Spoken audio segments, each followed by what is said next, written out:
I gotta get. I said, bro, don't really like the zero sugar. Yeah, I'm gonna start to get some more. Is it any more in there? No, it's all good. Okay.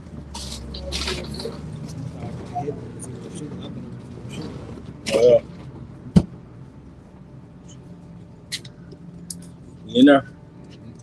Shalom, shalom, shalom. We have to start off by giving our honor and glory to Yahweh by Hashem, Yahushua by Hashem, Kakadash. We also want to give double honors to our elder apostles and elder bishops of Great Millstone. We well. Peace and blessings, health and wellness to the house of David the elect. We out of GMS Mississippi camp. All right. And look, we had a couple situations go down over the past, couple weeks. Jake basically found dead. One was in Louisiana. Biloxi. Yeah. But another one was like Horn Lake, Mississippi, or something like this. Yeah. Well, it was actually off the mainland of Biloxi. It's like what you call it, an island, 20 minutes from Biloxi. So it's called the island. It's called Horn Island. And you gotta understand, man. Esau was a robot on the left hand side. He's programmed to hurt you, man, to unalive you, man. We are not created the same. But as the scripture says, wisdom and knowledge should be the stability of our time, man. And it also says in Psalm 23, thy rod and thy staff shall comfort me. Now, rod is for correction, all right? The staff is for guiding, like leading. So what do we led with? The word. So if these leaders had taught our people who the real enemy was, then the sheep would not be getting slaughtered by these wolves, man. You got it, bro. This is Hosea 4:6. My people are destroyed for lack of knowledge. Yep. Because look, what was Jake taught? To integrate with the enemy. You have a natural born enemy. You don't have to make your brother the enemy because you got a natural born enemy. We don't got to do the blue red bandana thing. My neighborhood, your neighborhood, because you got a natural born op. And you niggas have no ambition to go towards Esau the way you go at your own people, man. Straight out the womb. Say it again? Yeah, straight out the womb. Straight out the womb. You got a natural innate. We was beefing from the womb. And what Weber say? Beefing since way back in middle school in the 6th. You know, but hey, going back to Jacob and Esau, man. In the womb. In the womb. You have an innate natural born enemy. But if you were led by Yahweh, by Hashem Yahushua, and you had cleaved to your teachers, starting with the apostles of Great Millstone, you would know not to go out with no damn Edomites. And then you said innate from the womb. This is Genesis 3:15. And I will put enmity between you and the woman, and between your seed and her seed. And the woman ain't got no damn seed. So that's a metaphor for the nation of Israel. So the offspring of the nation of Israel and the offspring of the serpent, which is the Edomites, all right, they're going to have opposition, man, with each other. That's right. All right. Back into Genesis 3:15. And I will put enmity between you and the woman, and between your seed and her seed. It shall bruise your head, and you shall bruise his heel. Yep. All right. It shall bruise his head. You should bruise it. Going back to that the overthrow of the Roman Empire. All right. Then it hit with the Renaissance, the rebirth. All right. But there's always going to be opposition in every incarnation. All right. How the Grecians took over Jerusalem, then the Romans took over Jerusalem. All right. How the Edomites helped the Babylonians. All right. Capture Israelites. You had the slave trade, man. So every incarnation, all right, it was beef. Yeah, going into, like you said, Zaquan, bruising your heel, because even when you think about that injury of an Achilles tendon, like when you do the research, I think basketball players are 85 to 90%. They have the probability to actually heal, but you don't come back from no headshot. So when your house shot comes back, he's gonna bruise his Esau's head going into this last kingdom, this last rulership. Yep. So you know, a snake cannot come back from a headshot, but a basketball player can come back from what? An Achilles tendon. Yeah, you say you cut the head off, everything would die. That's right. If you live in the country a lot, they would say whenever you came across a snake, make sure you couldn't cut the head off. Yeah. All right, go ahead, bro. Let's go on, because you were talking about, the history. It goes, we have a natural born enemy. And when we were talking about it before it came with camp. Jake don't understand the history of how ain't nothing you can do to integrate with Esau. Esau been wanting to kill us since the beginning. This genocide. This Genesis 27 and 41. And Esau hated Jacob because of the blessing wherewith his father blessed him. And Esau said in his heart, the days of mourning for my father are at hand. Then I will slay my brother Jacob. Yep. So Esau already had it in his heart. He was going to slay Jacob, man.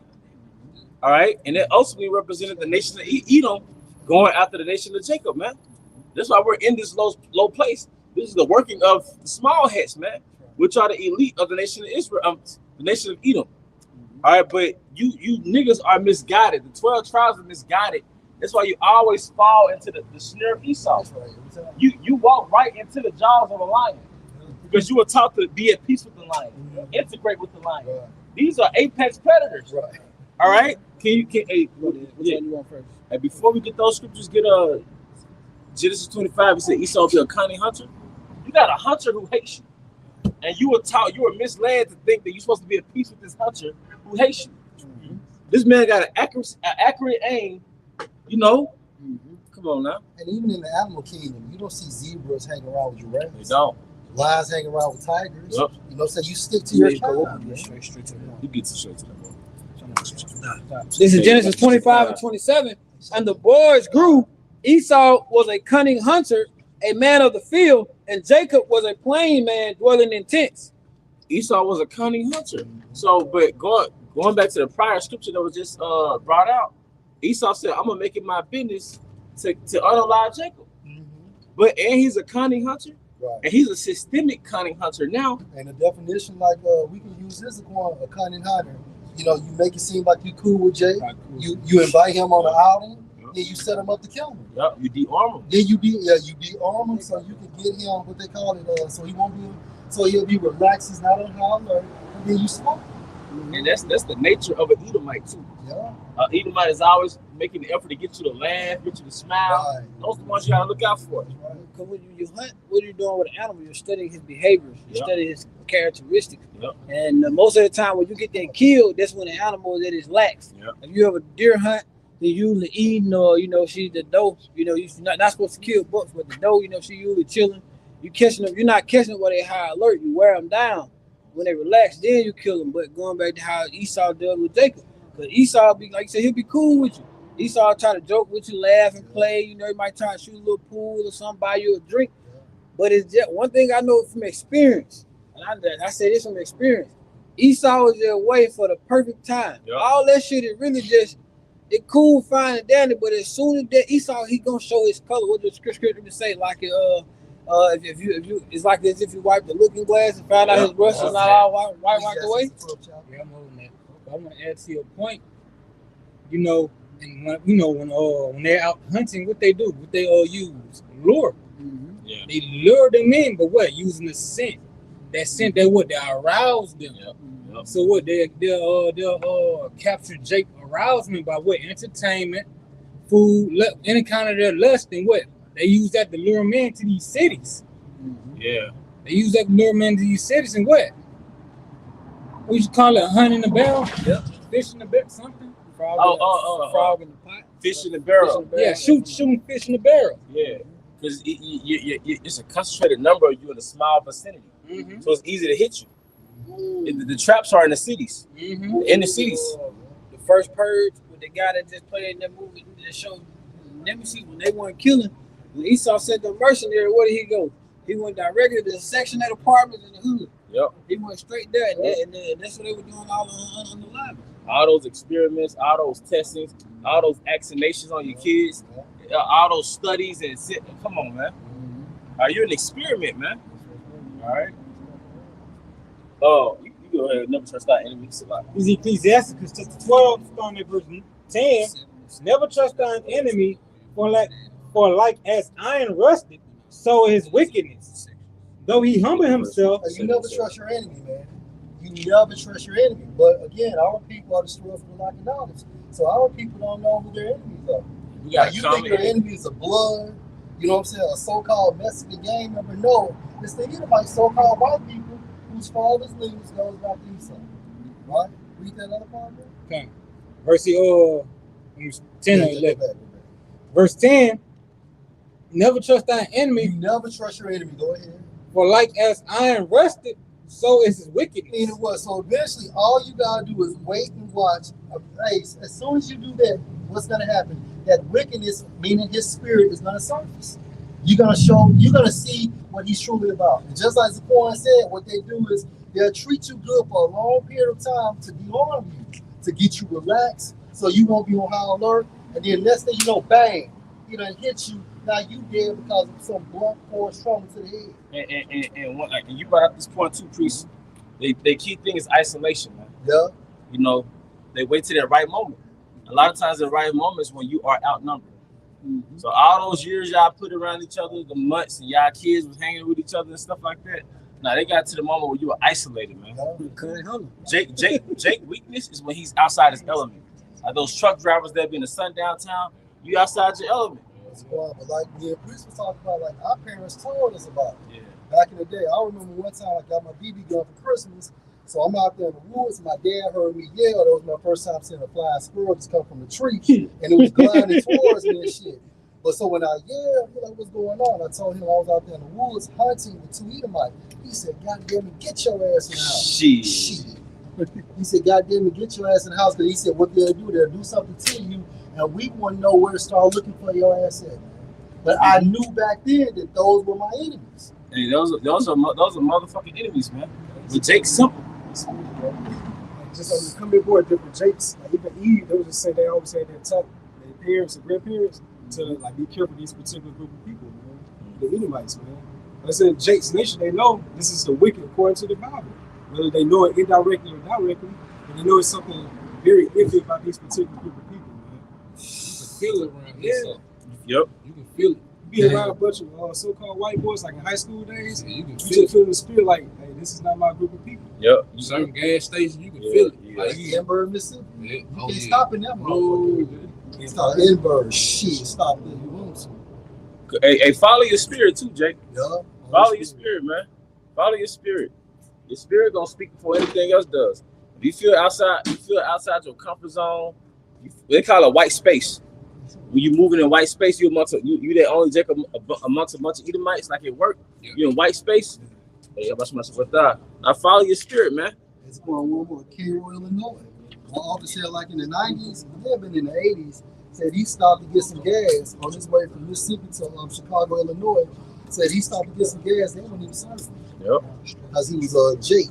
Yep. And it's certain Jakes. There's actually a grace period if Edomite be like, hey, y'all better get up out of here. Take that serious, yeah. Like they're like, hey, y'all gotta get up out of here. Don't try to play tough guy. Just get out, man. Because look, we got real enemies, man, and they're not human. They human, but they're not human. And the system with them. Yeah, the system with them. They know this shit. So it's gonna be the dumbest explanation as to why you're missing.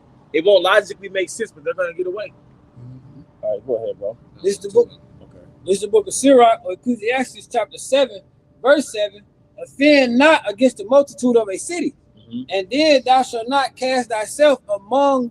So like thou shalt not cast thyself down among the people. Yeah. But basically, you're not offending the city, but don't put yourself in an environment where your existence is offending the people. In certain places in these states in America, you being a Jake in their environment, that's an offense to them, man. It ain't like a history of gang banging. No, who you are as an Israelite, you're offending that multitude, man. Get up out of there. That shows that on movie Life. Soon Clay and Rob walked in the store to get that pie. And as soon as they got there, they all looked at them. You know what I'm saying? And they're like, God damn, what the fuck they doing? Right. But what you saying, when you walked in there, what them niggas doing here? And that's exactly what it is. That's that old sign. You watch some shows, you'll go and like see certain restaurants, they have like no blacks allowed. That's right. Or we get the rights to refuse black. Well, today that's really the sign ain't up there. But when you walk in, because I done been through there, when you walk in the store and everybody just stop, it's like you had that slow moment where the music stopped playing for a second. The spirit tell you get your ass out of there. Yep. Hey, follow that spirit, man. Jake is very spiritual. Follow that. Go ahead, bro. Like say, you said a couple times, like, get out. But there was a movie called Get Out. Basically telling Jake, don't be around you like that. Because they have no good intentions for you, man. Esau not human, man. He was the token Jake in that movie. Oh, yeah. He's about to Get Out. And guess how he was lured in? The extension of the one that snap. And she knew it. It was planned out. from the beginning. She knew what it was because he wasn't the first one. She had a whole body of Jakes, a whole portfolio of niggas. It's another video going recent, viral. Jake out there in Michigan attended a music festival with a group of so-called white people, man. and found her. He You home. know what I'm saying? But it's Yahweh Bashim Shai. Because the scripture said, who aroused him up. So all these unalivings is here to shake you niggas up, man. Y'all want to make prison your home. Well, I'm not going to keep running. You got it, bro. This is the book of Sirach, or Ecclesiastes chapter 9, verse 7. Do not look around in the streets of a city and nor wander about its deserted sections. Yep. Hey, Trying to find spots to go to, man. Yeah, In this yeah. day and time. I know the deserted city is more like a sundown town. Yeah. And that you can use it Yeah. in that context. You know, it's deserted because you're the only Jake there. You know what I mean? It's a sundown town, man. But you looking for like a little clubs, little bars or some shit. You know, maybe it was passing through. Get the fuck out of there, man. Get your gas and leave if you can. You know, because I went to an interracial church growing up, and I knew an Edomite couple from Iowa. There was like certain parts of Iowa that we can't go to. You know, so it's all over. It ain't just a Mississippi thing. It's all over the United States. That's what they think.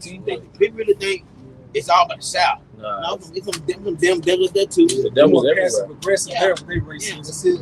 And then when you leave a city, you in the country.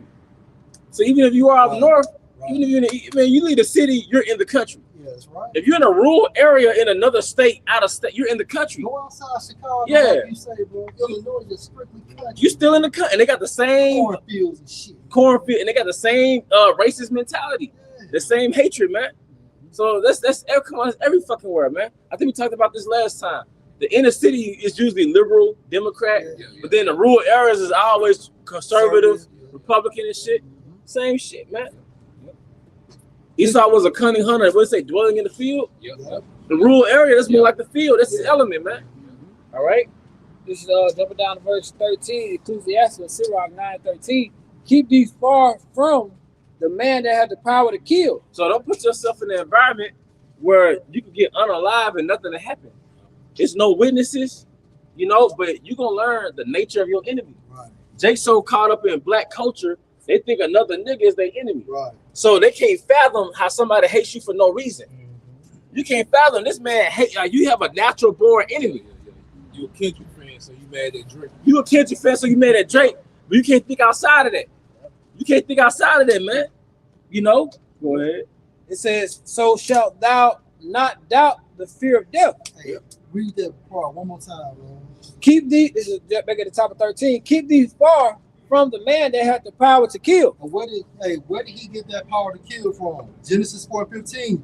And Yahweh said unto him, therefore whosoever slayeth Cain, vengeance shall be taken on him sevenfold. That's right. And Yahweh set a mark on Cain, lest any finding him should kill him. But there was always accounts where an allegation of an Edomite woman would get raped in the 20th century, and that caused hundreds of Jakes to get put to death off of allegations, man. Because going back to that, whoever slayed Cain should be slayed sevenfold. Like whatever you did to the Amalekites over there in Israel, what was the punishment? All right, towards Ishmael, man. You see, or the allegation with Pearl Harbor, and allegedly Ammon dropped the bombs on Pearl Harbor, and what did Esau do at the end of World War II? Hiroshima, Nagasaki, man.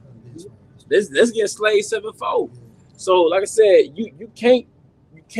How can I put this? If Esau wants you and you're in his element, it's over with, man. We're here to serve punishment for the transgression from Yahweh Bashim Shai. He has, like you said, he has all factions working for him. He owns the power structure. He owns the power structure, you know. He's the judge, the jury, and the plaintiff. Right, because even when I seen the goddamn the police officer, that I think he's like the superior, I don't know if he's a captain, law enforcement. But that nigga was like, when I seen this, I saw, ain't shit gonna happen.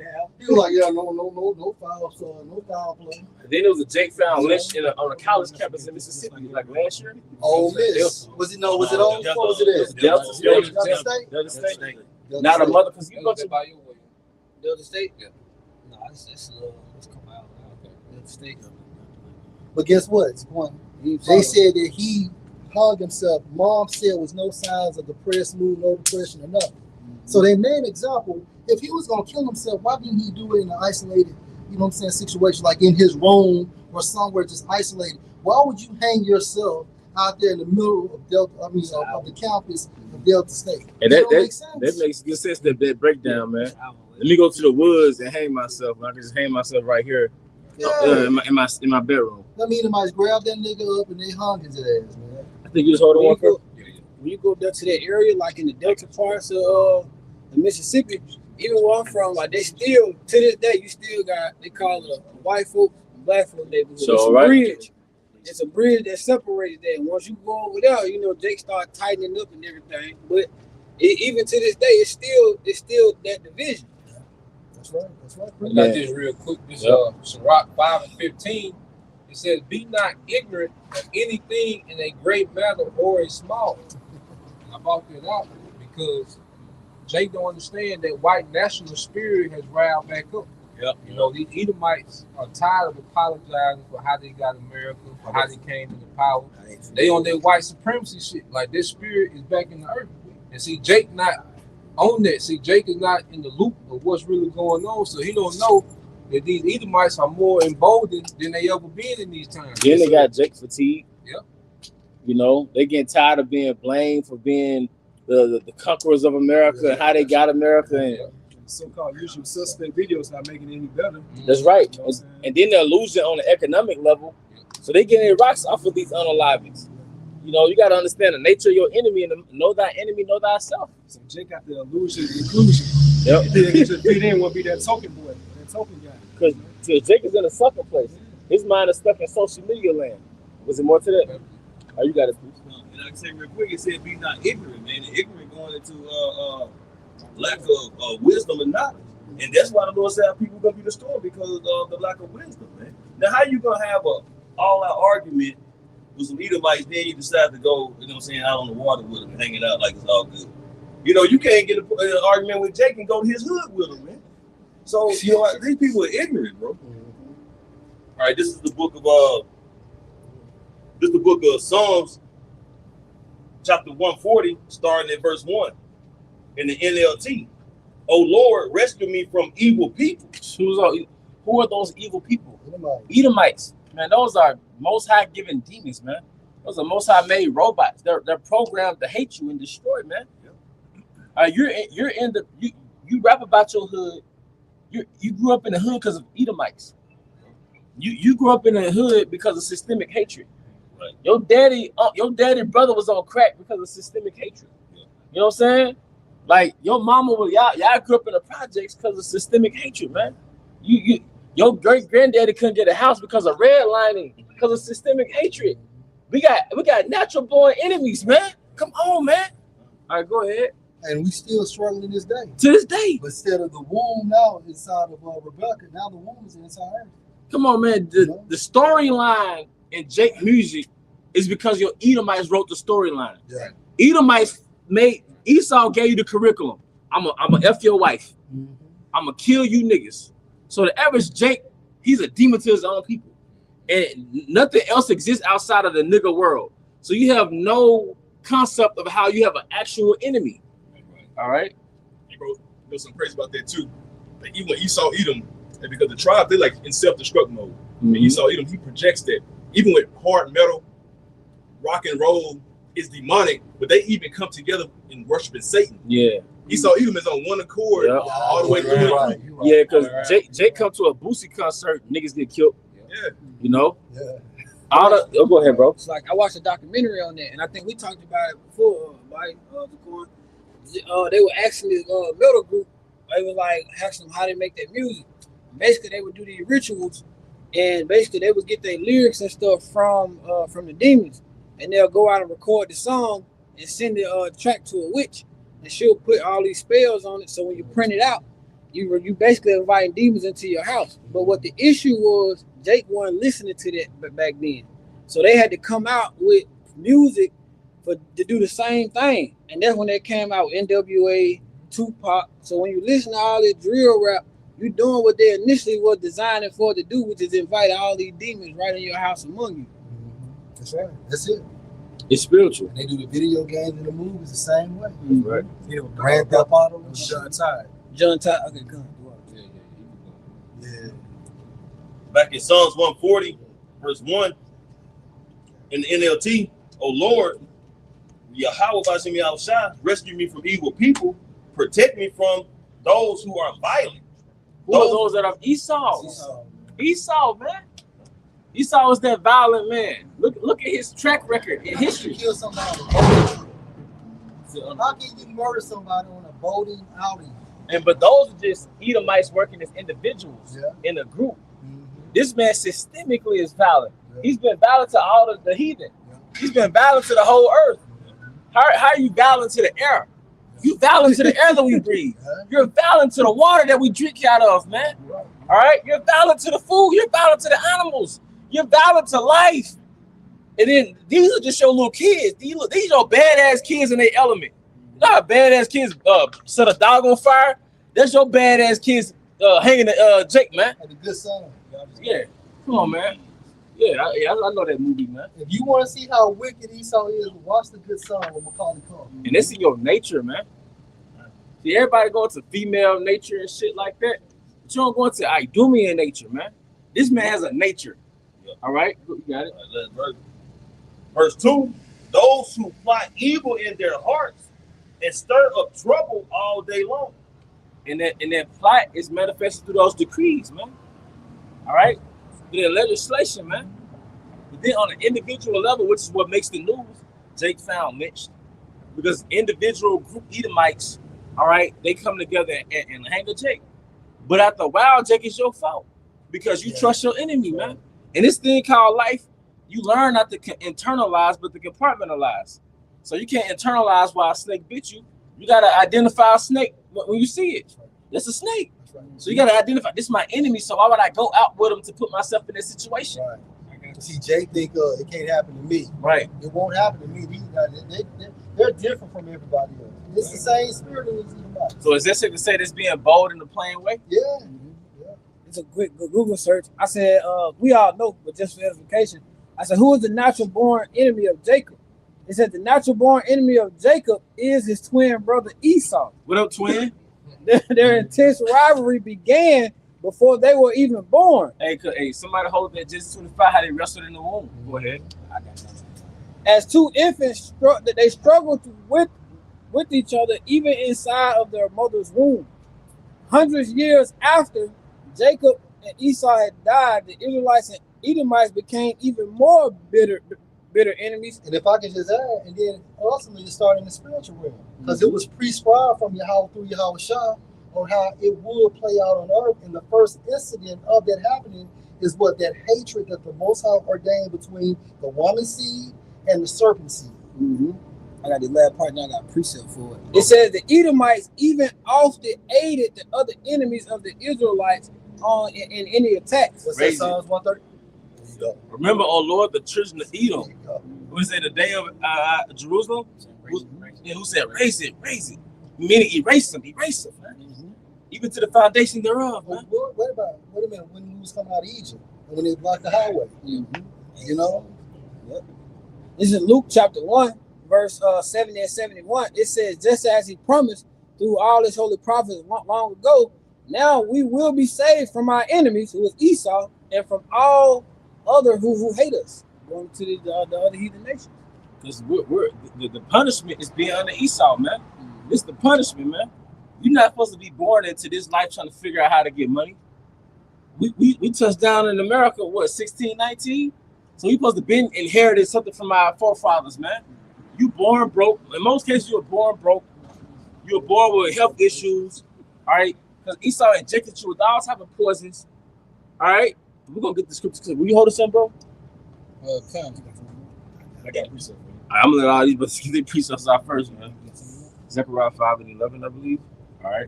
Hosea 8 and 8. This is 1 Peter chapter 5, verse 8. Be sober, be vigilant, because your adversary, the devil, as a roaring lion, walking about, seeking whom he may devour. Hey, like Elder Yasuama been bringing out, man. First and foremost, the prophets. Because what we're proclaiming is now classified as what? NAFTA? What we're proclaiming is now classified as terrorism, man. All right? The Esau is the devil. How America became a great country, all right, through robbery and theft. Now the people who say that, which is us, now it's classified as the T-boys, man, terrorism, man. But on a broader spectrum, Esau has drawn out a narrative to ultimately capture you. All right, scientific racism, black fatigue. He's building up a narrative to unalive you. Y'all ever seen that the interview of Will Smith and Jada Pinkett Smith? All right, everybody knows she had a so-called affair with August Alstina, right? However you say his name. But before she came to that point, she had to build up a narrative. She had to say all this. She had to make it seem like Will Smith was like this detestable man, just to justify what she always wanted to say, how she slept with old boy. So that's what movie directors do, or writers of a show do. Before they unalive a character, before they make him a bad guy, they justify. They make him an asshole to justify getting rid of the character. What they can also call character assassination. Yeah. So what they're doing, the so-called black fatigue, is a drawn-out narrative. Scientific racism goes back to wartime propaganda, all right, to justify hunting us, man. Because just how you kill so many heathen in the Middle East, in the back of your mind, they're T-boys anyway. You know, in the back of your mind, they work for Al Qaeda anyway. Same thing with Gad. Oh, he's a savage anyway. They got to be civilized anyway. So now they're hitting us with the criminal narrative. That's why Esau let all this crime go on in the inner city. Yep. Because Esau can stop that inner city crime in a week. Yep. Mm-hmm. You know, they really put their hammer down, and they showed you examples of it with ICE. Well, DC won no murders for what, like a month? Yeah, right. You know, 0 murders when they really put all them alphabet Yep. agencies out there. But Esau got to keep that narrative going, because what's one thing they tell you about every holiday? The shootings in Chicago.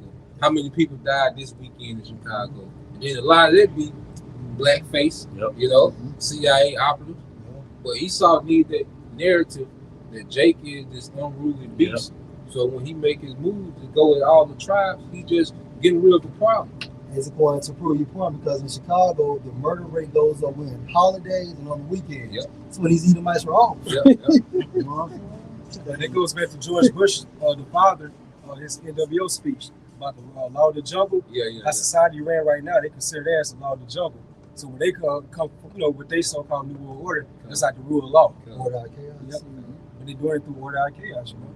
Just go back to a priest of law scripture that shows you how Jake right now, their situational awareness skills is at a horrible level right now. We go through the most vulnerable, chaotic times, going through Jacob's trouble. You would join hand-to-hand thinking everybody's your buddy. You still got Jake on TikTok videos recently after old boy died. Yeah. I'm talking about he on the fucking boat with Edomites going somewhere to swim, and them saxophone playing. And he's just panning the camera around like, you cannot feel sorry for these motherfuckers, man. But you know what? That lion be going for that the little gazelle that be unaware. The elephant that didn't want it off in La La Land. But I know brothers got scriptures though. This is Psalms 55 and 21. It says the words of his mouth are smoother than butter, but war was in his heart. Yeah, and that's all Edomites. From a systemic elite standpoint to average residents in the United States, man. They all got that spirit of Satan in them, man. So they hate you with a perfect hatred. You didn't have to do anything to him personally. See, Jake stuck in that world. You know, like shit, we ain't do nothing to him. Jake ain't on that, because you put me on this, that word covert. Oh, yeah. Jake don't understand covert war. Yeah, God. Like Jake look at crack, and Jake think it's a way to get rich. Right. Quick, but not knowing it's chemical warfare from your enemy. Right. You know, you think of it as getting rich quick, cars, clothes, hoes, but that was chemical warfare for your enemy. To turn your neighborhood into a zombie land. Yep. To turn your neighborhood into a war zone. You know? And then I'm sorry. Go ahead, bro. It'd be like generational thing, man, because the kids get caught up in this shit. You know, crack babies born, you know, the houses and everything, the way they come up, they become criminals, thugs. It's a generational destruction, man. And that was our heroes have eyes. The crack era in the 80s, that was our Hiroshima and Nagasaki. Yeah, say it again. Oh yeah, because we still fucked up from it. New Orleans is the way it is because of the crack era.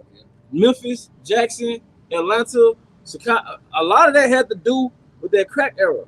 Because Jake was coming into them cities in the 50s. Jake was leaving the Delta, the early 1900s. All right, going to those bigger cities to work in those manufacturing facilities.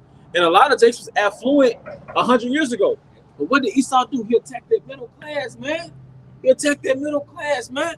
You don't go from slavery to Black Wall Street, affluent Black Wall Street, to damn Martin Luther King Avenue with your pants off your ass, man.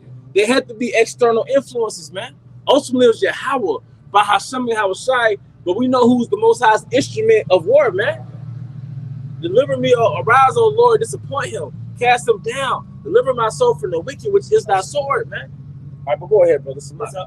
NLT, it says his words are as soothing as lotion, but underneath are daggers.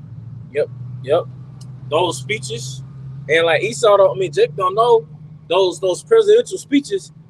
They're building up a mindset against you. I always gets into that. It's a mindset that's gonna justify Jacob's trouble, man. And you play into that. That's how Jake, the so-called Black Panther movement, right? And Jake was taking pictures of those guns, right? Like you playing into the trap.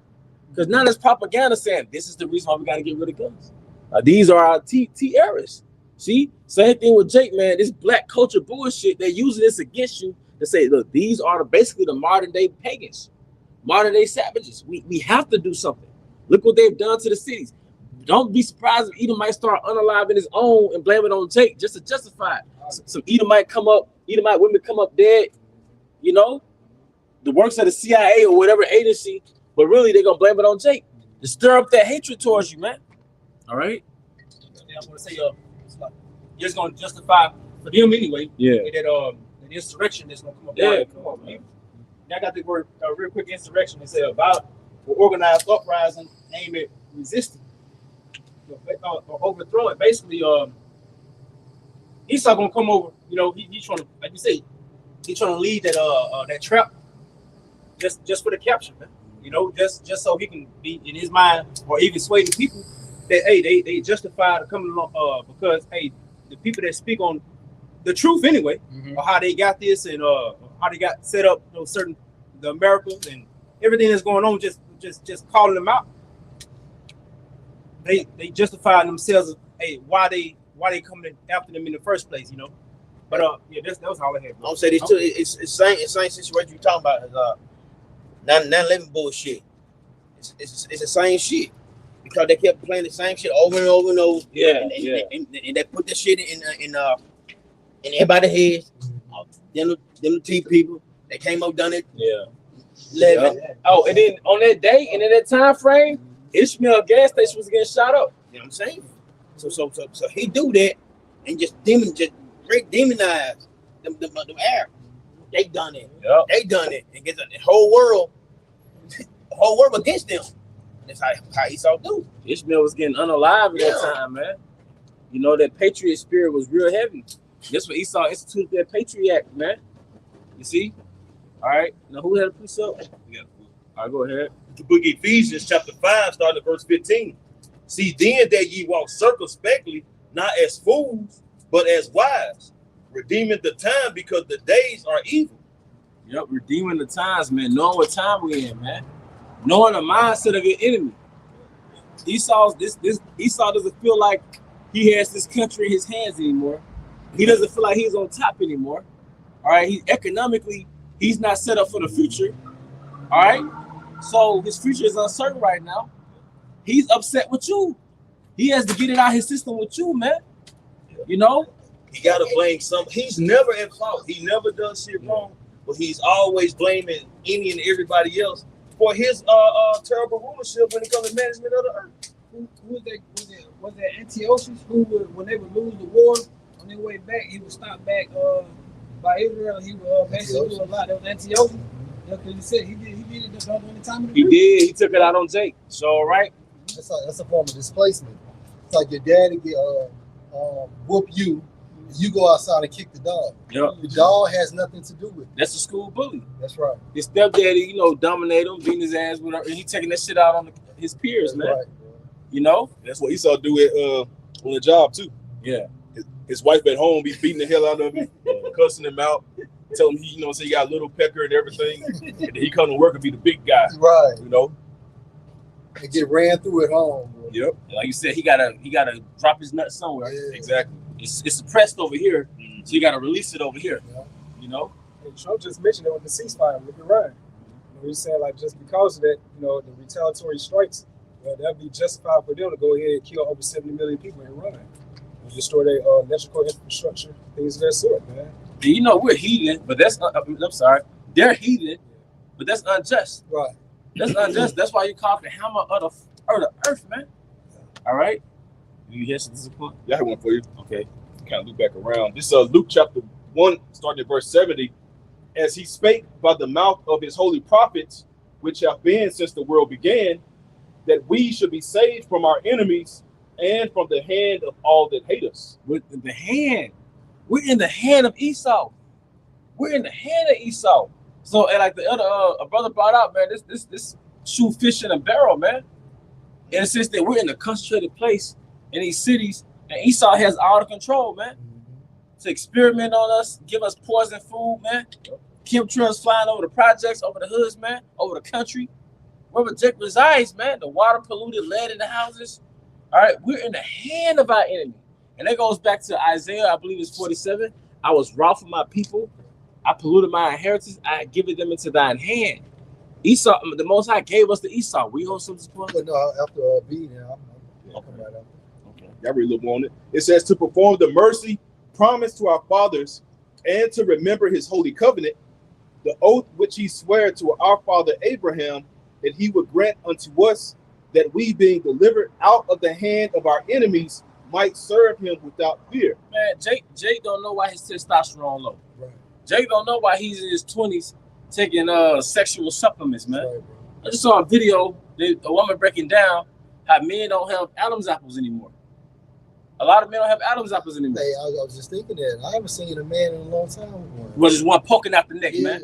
Because back in the day, you can determine a man from by the Adam's apple, man. Yeah. So what does that mean? Our testosterone lower. Yeah. Jake got fucking love handles and titties and your balls shrinking, man. Right. The women getting deeper voices. They got hair on their chin now, man. All right, so but you still thinking like generational wealth, man. Right. Like we're not gonna exist generations from now, man.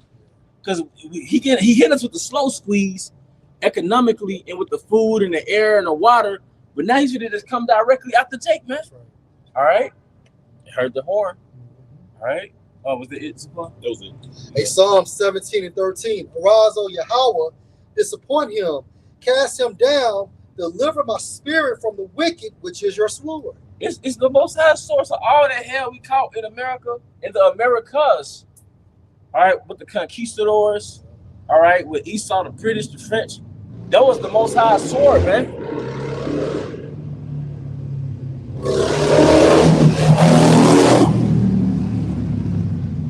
Most High raised up Esau. That's how he raised up the Pharaoh of Egypt. Just like he raised up Darius. That's how he raised up the Romans. Those are just swords, man. So in this time right now, Esau is the Most High sword. Go ahead. Revelation 6 and 4. And there went out another horse that was red, and power was given to him that sat thereon to take peace from the earth, and that they should kill one another, and there was given unto him a great sword. Hey, that red horse is who? Esau, Edom. And it was given to him a great sword because Pop's dad, Isaac, he said what? What's going on? Yo? Isaac said, by thy sword shall thou rule. Because Isaac blessed Esau or gave him a consolation blessing in the name of Yahweh B'Hashemel Shai. Yeah. It's like Yahweh B'Hashemel Shai was talking to him through Isaac. By thy sword shall thou rule, man. So in the time appointed, he came into power and he ruled with that military. That's that sword, man. And it goes back to who? Haman. He had that hatred for the Jews, man, for the real ones. That's right. All right. Well, and who was Haman a descendant of? Agag. The Amalekite. All right. But what did they call Haman in the book of Esther in the Apocrypha? Yeah, the Agagite. Agagite, my bad. No, yeah, it's one of them. I get it confused too. Yeah. The Agagite, but they of the Macedonians. Damn. Yeah, Haman the Agagite. And it said he was a Macedonian. Second Ezra, right? I mean, I'm sorry, I said Ezra. No, the Esther. Because we're gonna get it through the scriptures, man. This is a biblical hatred, man. All right? You said something to Quan. No, that was it. Cut you off, but okay. It said Haman the Agagite of Macedon. All right. Then I got a link one for you in the First Maccabees. Okay. Bring it home. Some similar, but it's a different precept. First Maccabees 6:2. There was in it a very rich temple wherein were coverings of gold and breastplates and shields with Alexander, son of Philip, the Macedonian king, who reigned first among the Grecians and lived there. Yep. And you could look up the Macedonian Empire. You can't find hardly nothing, man. All right, you try to trace the Macedonian Empire back to biblical times, you can't find anything, man. All right, but see if I get that in Esther and Apocrypha. Makes sense, man. The same correlation where you try to look up the Edomites. Right. Biblical Edomites. Can't find anything. Can't find anything. Show you that these are the same group of people. Right. Because they hid under different identities for so long. All right, but yeah, it's second. Esther 3:1. What does it say? Esther 3:1. After these things, the king of Horus promote Haman, the son of Hamadatha, the Agagite, and advanced him and set his seat above all the princes that were with him. And that's one clue. Because it said the Agagite, right? And we know the Agagites goes back to Agag, which is the Amalekite. But it also referred to him in that book as a Macedonian. That's what I wanted to pinpoint. That's all good. I just don't know exactly where it's at in the Apocrypha. Don't let the brothers on the comment board beat you to it. I think It should be 16. It start like 16-10. Okay. In the book of Esther. Yeah. You probably start a couple verses up. Okay, the water. I'll tell you what, if you can, just start at the top. Okay. Down a little bit. Yeah, give us some context. Yeah. This the book of Esther, chapter 16, verse 1. The great king Artaxerxes unto the princes and governors of 127 provinces from India unto Ethiopia, and unto all our faithful subjects greeting. Many the more often they are honored with the great bounty of their gracious princes, the more proud they are waxing, and endeavor to hurt not our subjects only, but not being able to bear abundance, do take in hand to practice also against those that do them good, and take not only thankfulness away from among men, but also lifted up with the glorious words of lewd persons that were never good. They think to escape the justice of the Most High, that seeth all things and hateth evil.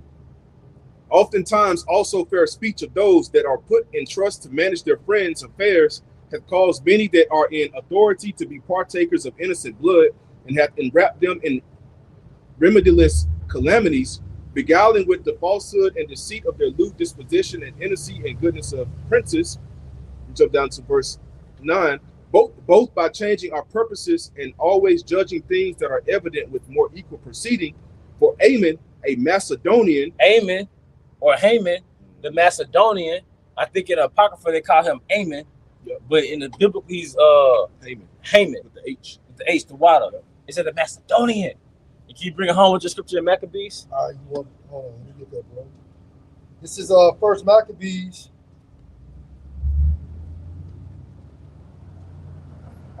First Maccabees 1:1, and it happened after that Alexander, son of Philip, the Macedonian. Oh, so the Grecian Empire started with Alexander, the son of Philip, the Macedonian. And can you read the scripture again, Rebecca? Yep. It says, Ezra 16:10, for Ammon, a Macedonian, the son of Hamadatha, being indeed a stranger from the Persian blood and far distant from our goodness, and as a stranger received of us. Haman was a Macedonian, all right, of the same stock of Philip of Macedonia, Alexander the Macedonian, which, and if Haman was a descendant of Agag, and Agag was an Amalekite, what does that make Alexander? What does it make Philip?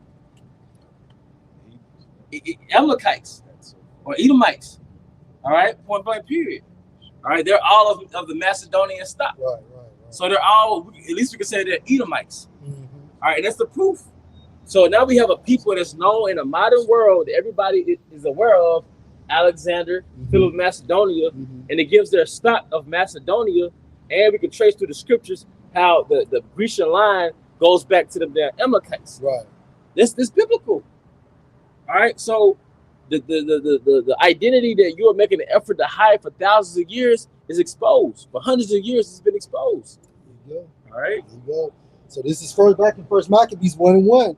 And it happened after that Alexander, son of Philip, the Macedonian, who came out of the land of Chittim, had smitten Darius, king of the Persians and Medes, that he reigned in his stead the first over Greece. He reigned in his stead the first over Greece. So the Grecian Empire goes back to straight up Edomites. Mm-hmm. And it's evident in the scripture. That's why they want to get rid of the scriptures. That's why you got whole websites, Bible websites, can't find it. Mm-hmm. You know, websites that you used to look up Bible scriptures, now you can't find a website. Yeah. Online apocryphas, gone.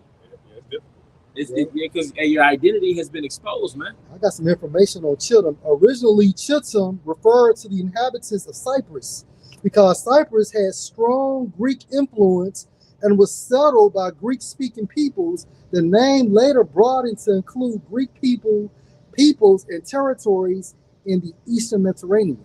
Yep. Mediterranean. So Chittim is Greeks. Yep. Greeks. That's right. In certain passages, you know. Right. You got some. Got a little more. All right. And going back in Esther 16, and this is verse 12, speaking upon Ammon, the Macedonian, or the Agagite. It says, but he, not bearing his great dignity, went about to deprive us of our kingdom and life. So he had it out for Jake back then. It was because what happened, he was because Agag got slaughtered by by Samuel, right? But they were aware of their history. But nonetheless, he had a hatred for Jake, man. And that's the nature of an Edomite, man. You gotta know the history, man.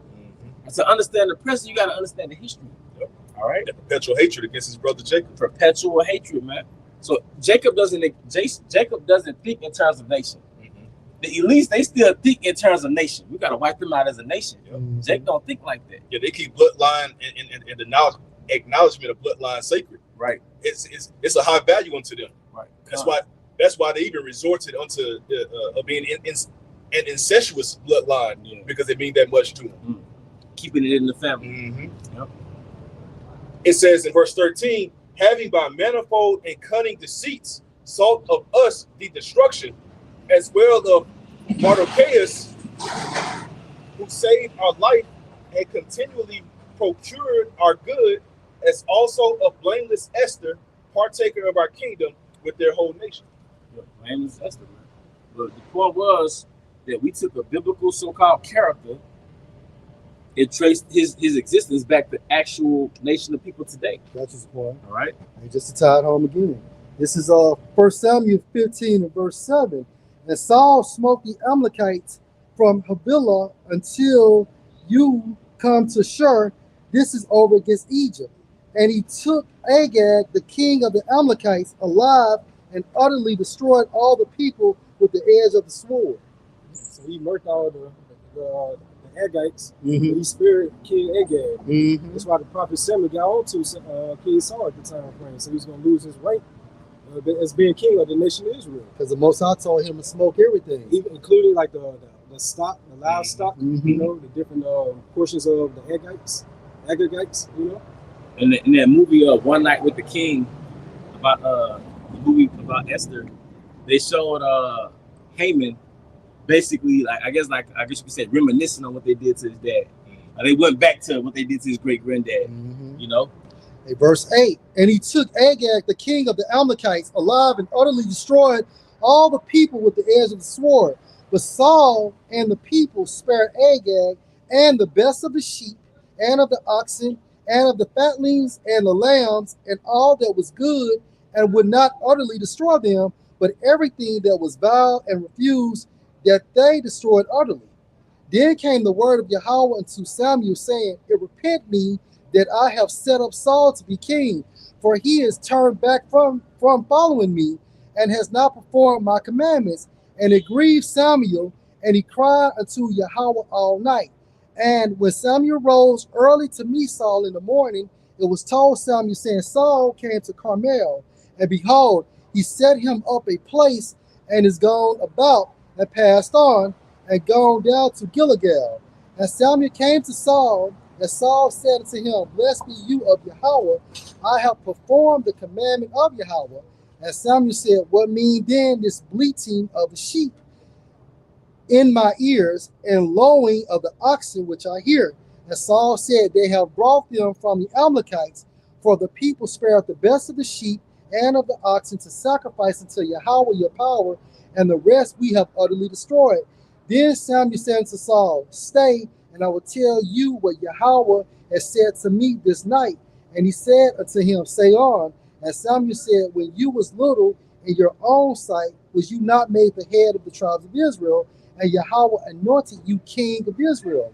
And Yahweh sent you on a journey and said, go and utterly destroy the sinners of the Amalekites, and fight against them until they be consumed. Wherefore did you not obey the voice of Yahweh, but did fly on spoil, and did evil in the sight of Yahweh because of his disobedience? And Saul said unto Samuel, yea, I have obeyed the voice of Yahweh, and have gone the way which Yahweh sent me, and have brought Agag the king of Amalek, and the king of Amalek, and have utterly destroyed the Amalekites. But the people took of the spoil sheep and oxen, the chief of the things which should have been utterly destroyed, to sacrifice unto Yahweh your power in Gilgal. And Samuel said, has Yahweh as great delight in burnt offerings and sacrifices as in obeying the voice of Yahweh? Behold, to obey is better than sacrifice, and to hearken than the fat of rams. So in a nutshell, Samuel did what? He Disobeyed. Right.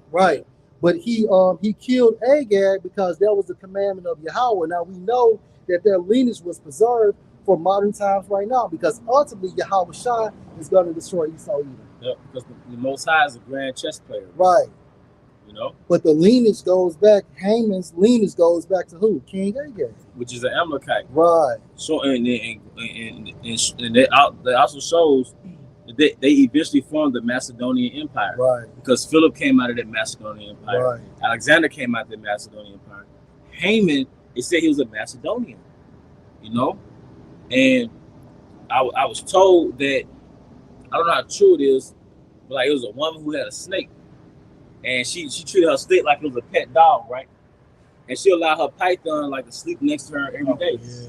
But it used to stretch out next to her like a human. And she used to wonder why it used to stretch out. And she asked her, I think she asked her vet.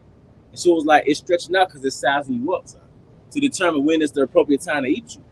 And that's how Haman, as a Macedonian, stood with as a vessel with the Persian Empire. Right. They just waited till that time appointed to overthrow the Persians. And that happened with the Philip of Macedonia, man. Going back to Alexander. You see? But that's the nature of a snake, man. All right? Can I bring one more out? Yeah, you got it. Hey, this is a Haman. So like this is Esther 3 and verse 5. And when Haman saw that Mordecai bowed out, nor did him reverence, then was Haman full of wrath.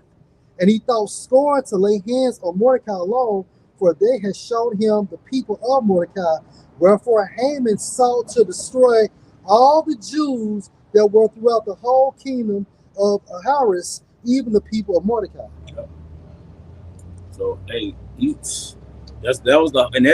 now the elites carry their legacy to destroy all the Jews. There's not the so-called black man with an afro. It's the so-called black, Hispanic, Native Americans, and then they'll show you that they have record. The Israelite foreigners in other countries, they know who a lot, not the ones that mix as individuals, but the ones who exist as communities. Esau knows who they are because they're discriminated against in those power structures. Yeah. Like the I forgot what you call them, but they're of Bulgaria. I think they live in Bulgaria. But basically, like the gypsies in Europe, yeah, they're discriminated. They're in worse conditions than Jake, man. That's how Asher, they live in favelas, and a lot of the members of the Northern Kingdom, they live in slum villages. That's how they live over there overseas, man. That's what they call so-called undesirables. Undesirables, man. But a lot of them look like Edomites, yeah, you know. But their line goes back to Israel. That's why they're suffering those conditions. The elders would say, the apostles would say, the curses fall on Israel. What about Elam? Didn't Elam have some undesirables too? I forgot. The Sindis. Right. The Sindis. But then you have straight up Israelites that look straight up like Elam. Yeah. So you got the ones that's mixed in with them, Mm-hmm. all right, that are Israelites. Then you got the ones that are like the outcasts of society. And one of the names I'm aware of is the Sindis. Okay? I think that goes back to undesirables or something. It's the Southern Kingdom tribe, you know? In Bulgaria, is the Roma the Roma of Bulgaria, the water. But those are the so-called gypsies, which gypsies is really the equivalent to saying nigger. You know, So they face heavy, like severe discrimination over there. they live in shit conditions, man. A lot of them have communities on top of landfills, man. They live in very shit conditions, man. But you can't tell me they're not Israelites, man. All right, and a lot of them culturally, they have customs that go right back to Leviticus. Ceremonial laws, cleanliness laws, marrying at a young age. I want to say arranged marriages, if I'm not mistaken. You can, do your research. You know, can somebody get Hosea 8 and 8? Was brothers holding anything? Got a quick little point. Okay. Showing how Esau's nature is, is to lie, how he masks himself, because he's not trying to show everybody who he really is according to the Bible. So he tried to disguise himself as these other nations, but Esau Edom himself. And I looked up on Google AI overview. It says, are there descendants of Amalekites today? Are there descendants of Amalekites today? It says, biologically, the ancient Amalekites ceased to exist as a distinct, identifiable group centuries ago. Due to extensive historical migrations, conquest, and assimilation in the Middle East, it is impossible to trace any unbroken biological lineage to the original nomadic tribe that the Hebrew Bible identifies as Israel's arch enemy. This is going to our Esau, but what it says right here within Ecclesiastes, it's no end to a people. Right. So that line, that seed is still here today. But he masked himself as these other nations, but himself as Esau Edom. But like you said, it really goes back to Amalekite. He was like a grandson of Esau. Amalek was. So let's go right quick. Just back there. This is Ecclesiastes. Just back up. Descendants of Amalek, the grandson of Esau. Mm-hmm. There you go. Amalek was the grandson of Esau. So wait a minute. We could break through the scriptures through the spirit and power of Yahweh Basmosai. Simple men. We could find out who Esau was according to the Bible. We could trace a biblical character to a whole nation called the Grecians. Yeah. But Google can't do that? Right. Google can't tell you that the Edomites are Grecians, Romans, modern day Americans. It's in the old encyclopedia how Esau Edom is modern Jewry. Yeah. It goes into that. Come on, man. So this is Ecclesiastes 4:16. There is no end of all the people, even all that have been before them, that also they come after should not rejoice in him. So this the point right there. There's no end of all people. Esau like to say that these particular people cannot be traced anymore because he knows what divine judgment is about these particular group of people. So he's trying to lie and try to identify as these other nations again, but Esau Edom himself. And which fulfills the prophecy how he should be a vagabond and a wanderer, because he's trying to dodge that judgment. That's right. He knows how much water weighs, but he can't trace an entire lineage of people. Right. You know how you ask your son, you ain't got but one son, maybe, you know what son did it. Who stole that candy? And his tongue all red, I don't know. Who got the candy, son? I don't know. That's how Esau was with his nationality, man. Right, I don't know who the Edomites are. Yeah. And he got all the records. Yeah. Going back 5,000 years. So you mean to tell me you don't know who is who? That's crazy. We just Googled this, man. Yeah. Oh, okay. I know. Was it somebody else holding something? I think Boss said he got one. Yeah, I got something for you, bro. Yeah. Because after I get my round, another brother could come in if he wants to. Just a little more context on Amon. In Esther chapter 16, it says in verse 14, "For by these means he thought, finding us destitute of friends, to have translated the kingdom of the Persians to the Macedonians. But we find that the Jews, whom this wicked wretch hath delivered to utter destruction, are no evildoers, but live by most just laws. And that they, being children of the Most High and most mighty living God, who hath ordered the kingdom both unto us and to our progenitors in the most excellent manner, wherefore ye shall do well not to put in execution the letters sent unto you by Amon, the son of Ammedatha. For he that was the worker of these things is hanged at the gates of Susa with all his family. The Most High hath ruled all things speedily, rendering vengeance to him according to his deserts." Just kind of closing out your point on how he was put to death. But this is just the justification behind it. Yeah. Snake. Yep. Because his father was wicked, he was wicked, right. And the Most High allowed them to live through wickedness and pridefulness. ultimately to destroy it. And Esau functions in terms of nations, but Jacob has been so condensed in this thing called Babylon in America. You single out enemies within your nation. Right. You hate particular Jakes in your nation. Esau hates you as a nation. Right. So that's the difference between the house of David and the 2/3 of our people. The house of David, no, we have a nation as an enemy. All right, we have a whole nation as an enemy, and their active enemy is the elites. The wicked watcheth over the righteous and seek to slay them. It's a ruling class mentality too. Yeah, that's right. When you think about what the interview with Alice Jones and Aaron Russo, when Aaron Russo was hanging with Nick Rockefeller, we say about, well, their future plans for humanity. And we say, why do you care about these people? Right. Only care about your family. Yeah. That's how we gotta be on the right hand side. You know? And we want rulership too. Right. We don't want your goodies in this kingdom. Exactly. We don't care about your income tax, your stimulus. What else, man? 401k. We don't care about this shit. We want rulership. Because you motherfuckers want a rulership, but we are the rightful rulers. Right? Hey, and it's safe to say, wasn't King David putting us on game through prophecy?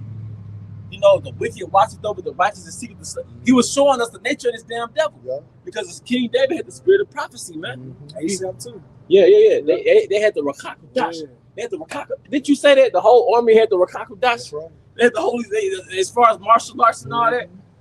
We them boys, man. You don't think the elites make that connection between Great Millstone and the House of David? Right. They know. Yeah. All right.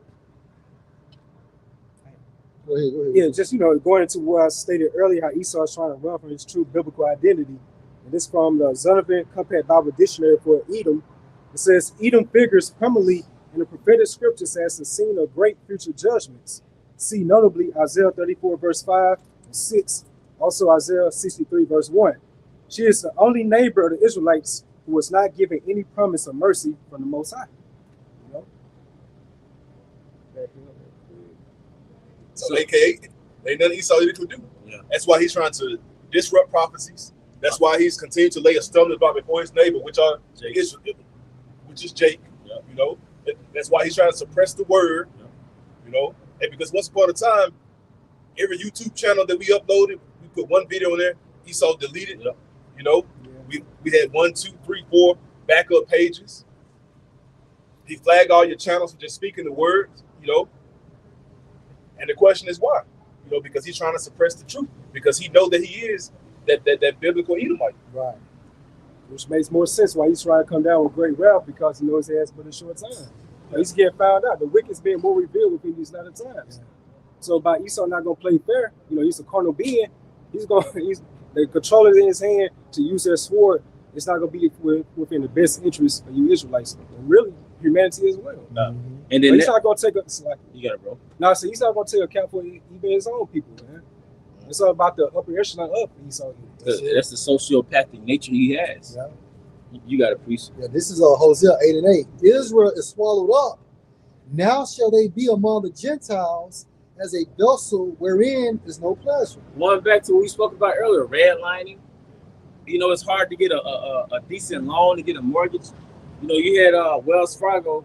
They had a $150 million lawsuit because they was discriminating against so-called Black and Hispanics from really getting fair loans. Yep. They was giving them subprime mortgages, man. Yeah. And because the same household, the Edomite family, we have the same income, the same credit. Jake will have that same income, that same credit, either have higher interest rates with a higher payment, or they get denied. Yep.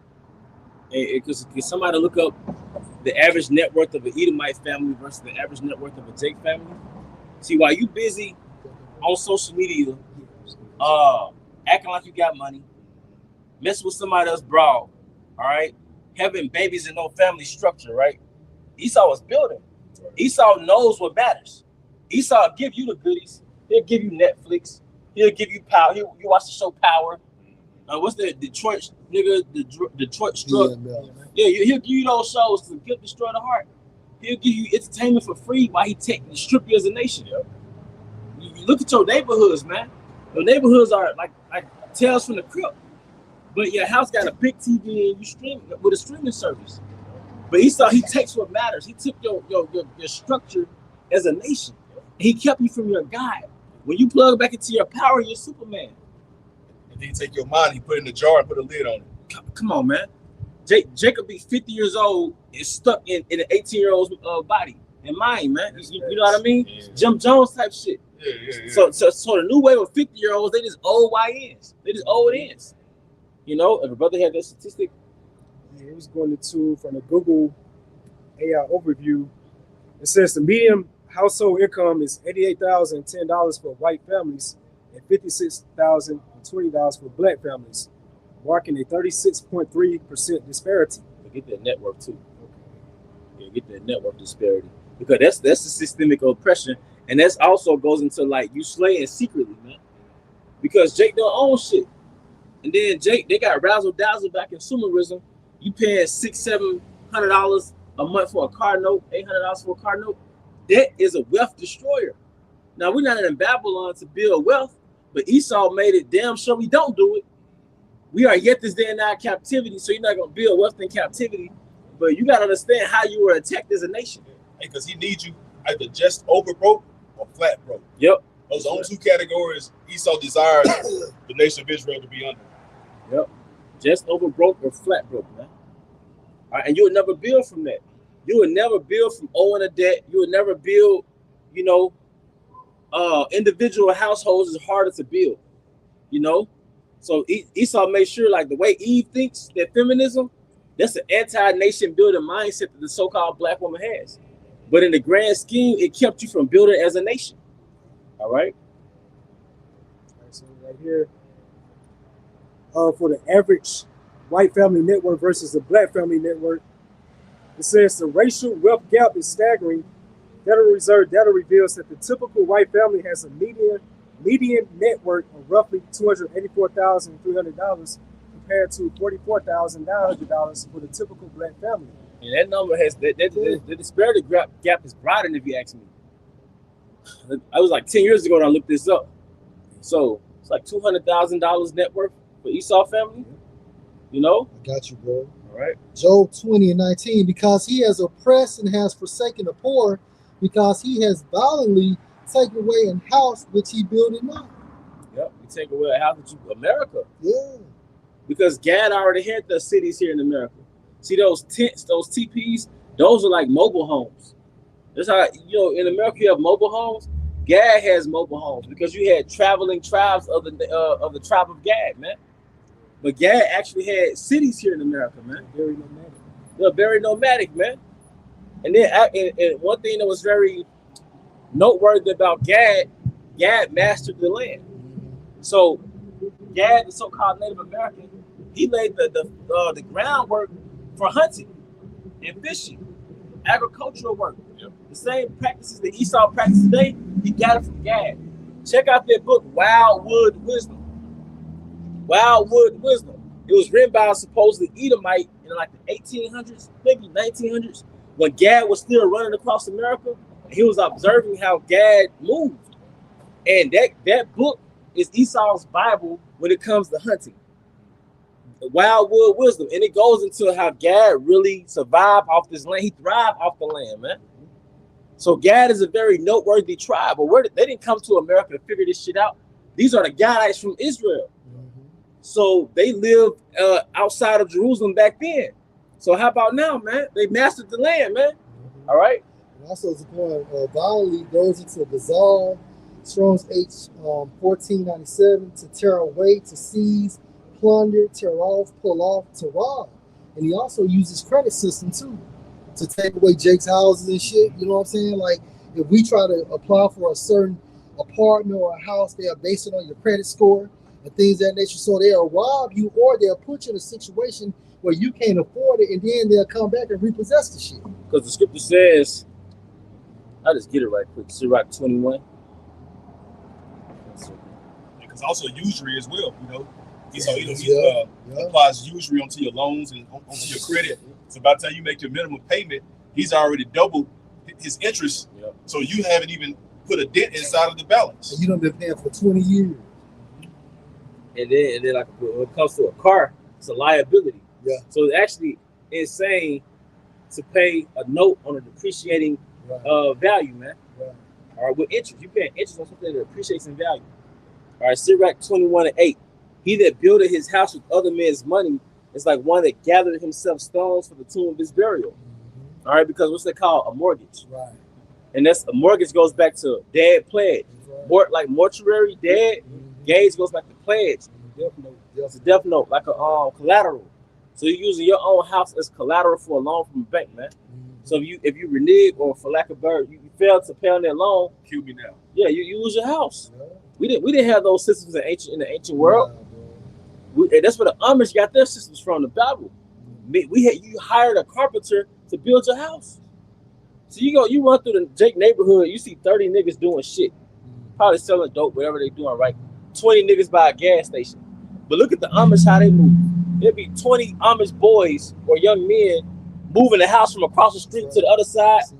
They like out there was the Pittsburgh. They got their own hustles. You could get your house built by the Amish. And why aren't they considered T's? Right. They got a different belief system. Yep. They have a different family structure. Yep. They have a different religion. Yep. Than Esau Edom. They don't agree with his structure and his system. Is this a good point? And that shows you they don't have this gospel. Right. You know, we have the truth. So they're not a fucking threat. Because we're the house of David. The other nations, they're like gazelles and zebras. They don't pose a threat. But the house of David, it was like, nah, those people. We can't rouse them up. You got it. Whoever had I had that. Did you read that Hosea 8?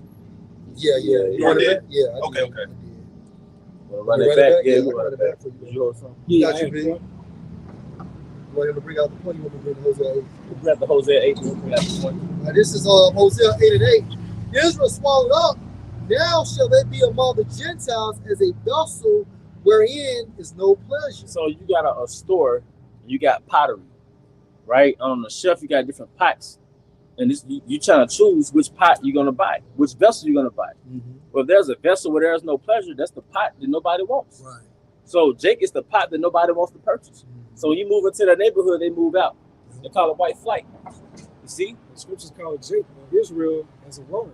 Yep. You think about it like a worm, they're very defenseless. Yep. They have no defense mechanisms. Because I'm sorry. But I'm saying, but they getting attacked by this apex predator, Esau Edom. Like that's what I was going to go into earlier. Esau has a thing called predatory lending.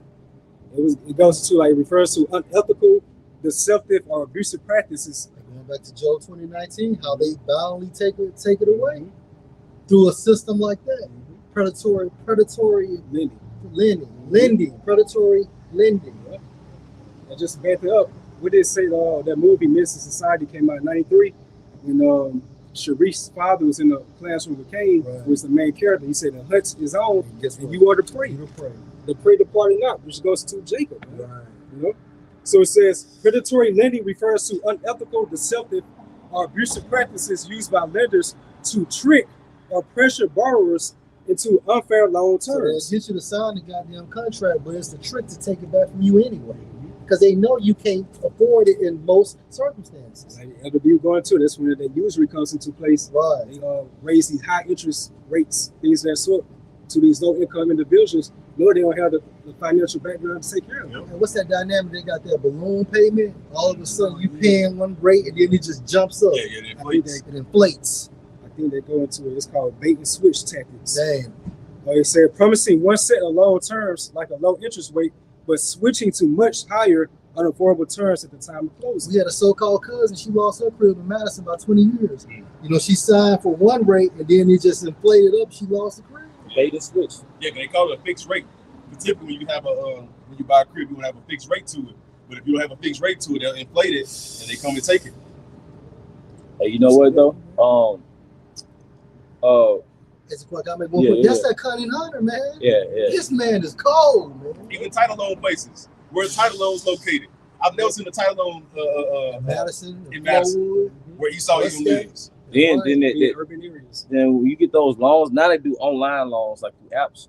Man, the interest rate be like double. Like you got a $500 loan, you have to pay on $1,000. You have to pay $1,000 back. Yeah, $1,500. Yeah, 15 on a $500 loan, man.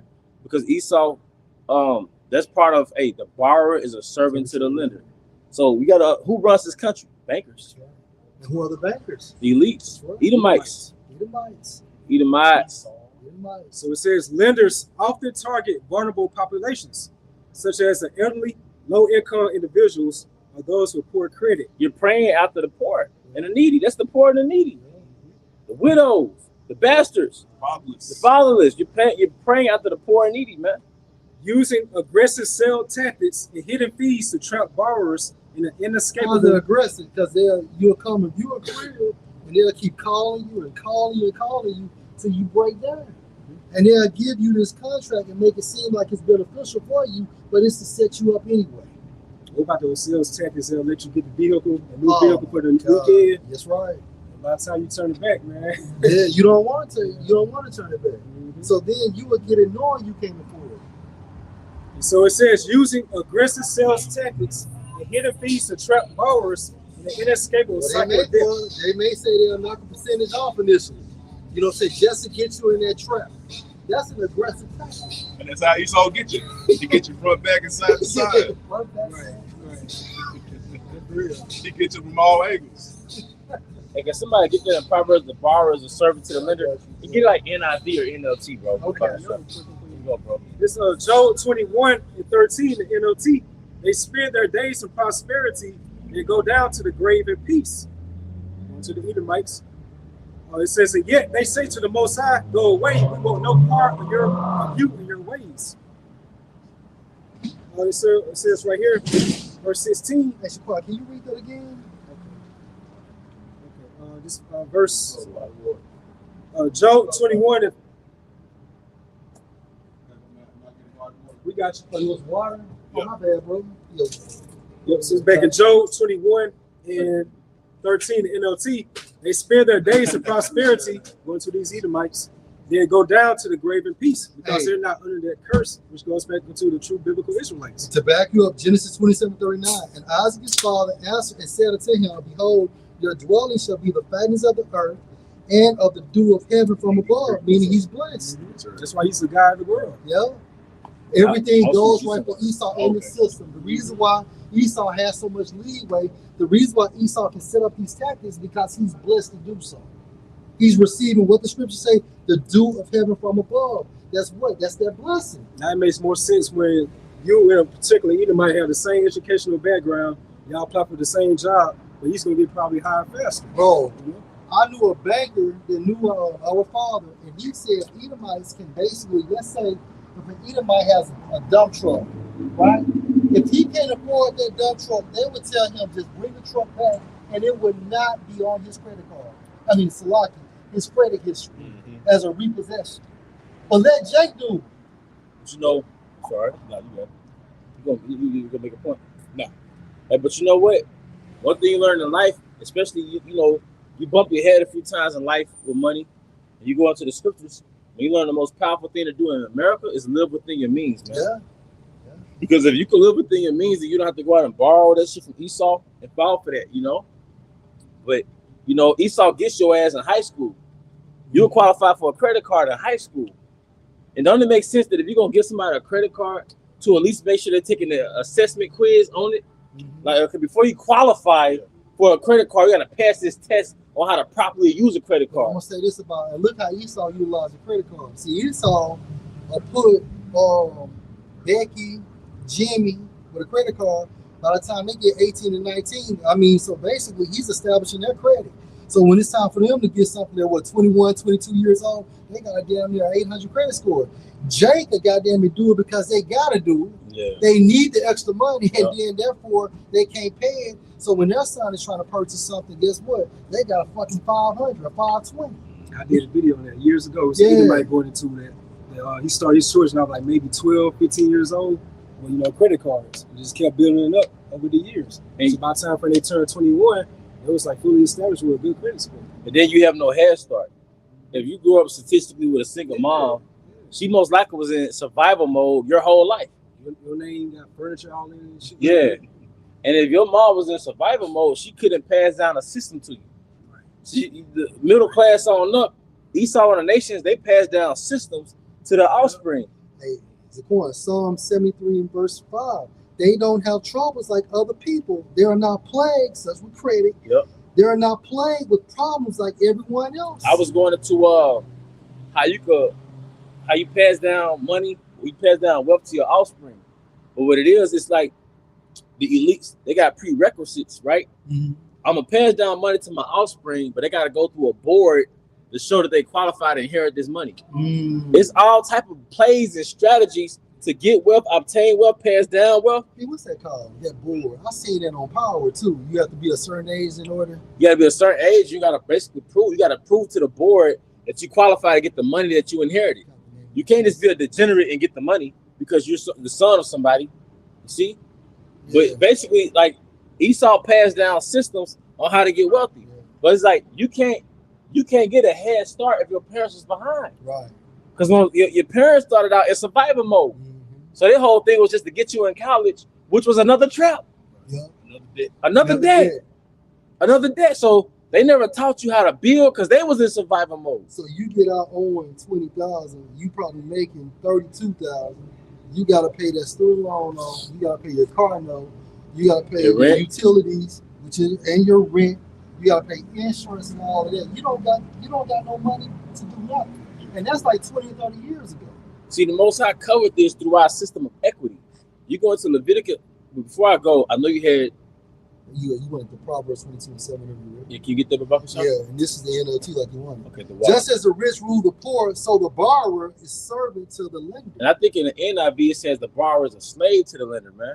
So if your ass got a car note, mortgage, most of us are slaves. And even if you're not a slave, you're still a slave, man. You were taking in America. So first of all, you got to be awoke to figure the system out. But now you're trying to overcome the system. Go ahead, bro. Baruch 3:8. Behold, we are yet this day in our captivity, where you have scattered us for a reproach and a curse, and to be subject to payments according to all the iniquities of our fathers, which departed from the Lord our power. Subject. You bound to a payment. Right. You know, in Deuteronomy 28, it said we're gonna have iron on our neck, right? What's that new iron? Debt. That car note, that mortgage, that rent, that child support. Corporate slave, man, debt slaves. But the nation of Israel had a system of building wealth. One of my favorite system building chapters is Leviticus, the 25 chapters. I'm sorry, Leviticus, the 25th chapter. Because it shows you how you can lease out property to your fellow Israelite. So every year, you rent out land, you lease out land according to the year of Jubilee. So if it was 10 more years before the year of Jubilee, you finna charge him for 10 harvests for that land. But that's set up so he could come up, man. I'm gonna lease this land out to you so he could come up off this harvest. You see? Jay think they don't, they're not a debt slave. Just go to the debtclock.org.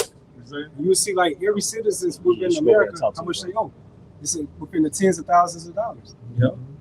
But Esau, he's a hunter. He hit you with the razzle dazzle. Like, of course you want that new car. Of course you want a nice house. So really, rightfully so, you're a hard worker. You want what you want. But Esau traps you through that debt system, man. All right. Was you finna bring out something? Yeah, look, I got something for you. I'm just getting it together. You sure?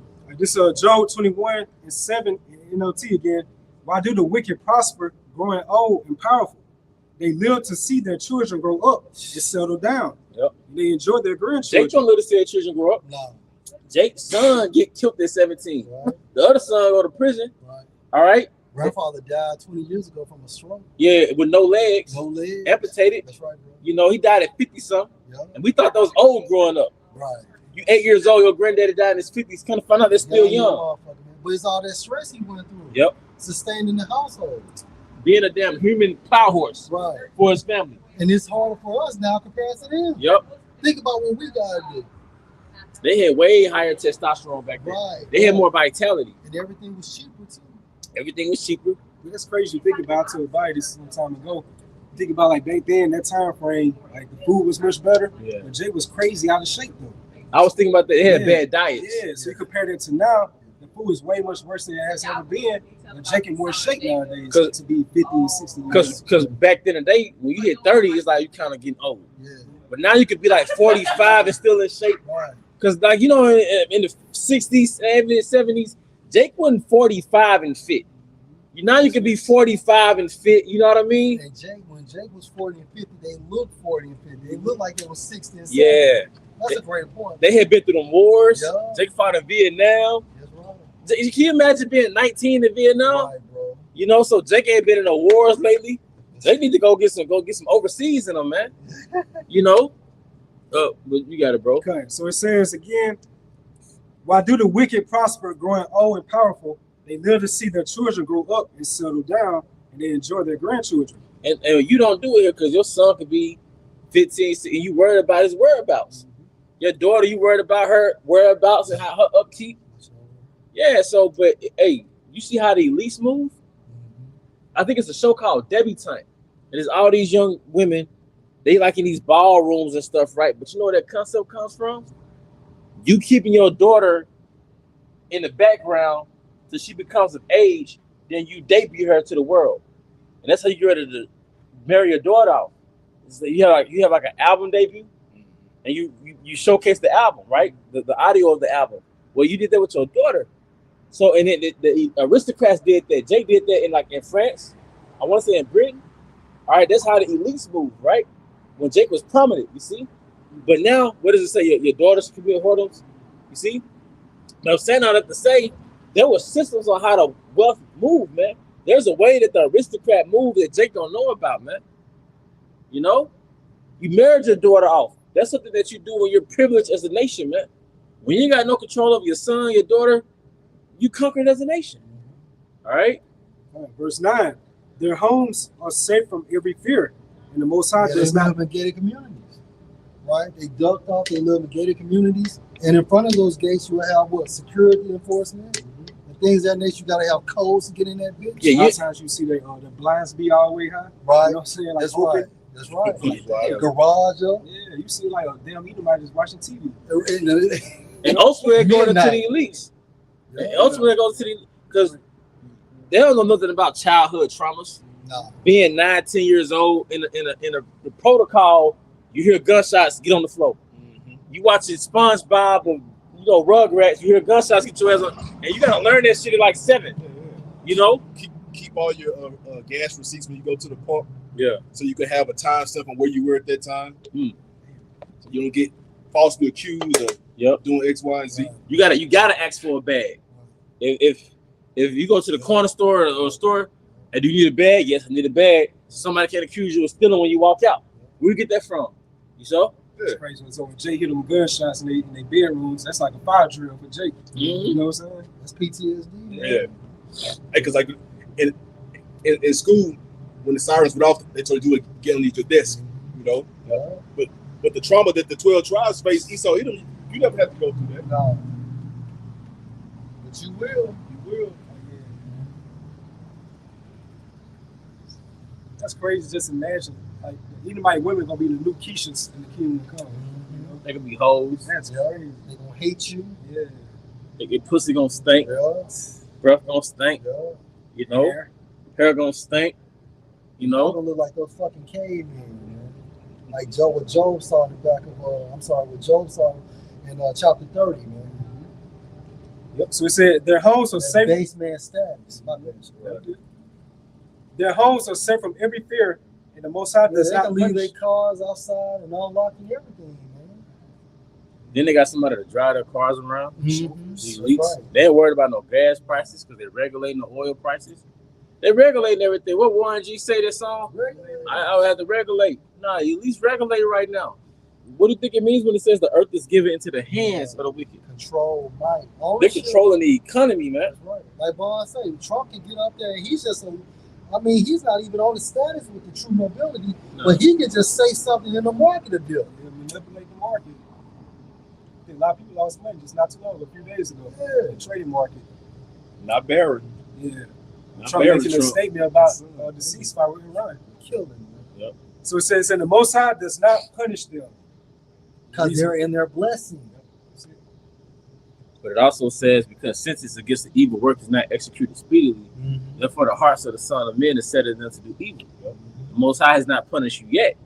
So you're reaping the benefits of the reward. Right. You're reaping the benefits of those robberies. Because you're reaping the benefits of what happened with so-called European colonization. You hoarded up those riches in Africa. You hoarded up those riches in Central South America, North America. So y'all reap the benefits. Yeah. Going back into the blessing, how they stay in the flush places of the earth. Mm-hmm. You know, that's also going into you. You can actually go whenever, wherever you want, but at the same time frame, you can extract all these resources, and nothing happens. You know. And Esau has reaped the benefits of slavery. Yeah. I can't forget about that. Yeah, bro. That's the main one. 24 million hours, free labor. Free fucking labor. And this is the legacy of slavery. You can still go through the Delta right now. You can see antebellum homes, which are homes built by enslaved Jake. They still got cotton fields out there. Boy, there's certain places in Mississippi and Louisiana still have plantations in the 70s. Yep. Still had plantations in the fucking 70s. Because Jake, even in like the 90s, I believe, Jake would work on those plantations on the low. And basically Esau would have it to where they're not really paying them. You just live on the plantation. You know? Esau's a devil, man. And it's real dark and bloody in Mississippi. The rural areas, Natchez, Mississippi. Hey, Mississippi got some blood on his hands, man. So the South. All the bodies in the Mississippi River. All them bodies in the Mississippi River. Natchez Punch Bowl. Man, you dark, man. Strange fruit hanging from trees. That's right. Yep. And they say the locals in Natchez, Mississippi, they don't eat those peach trees because they know what fertilize those peach trees. Take dead bodies, man.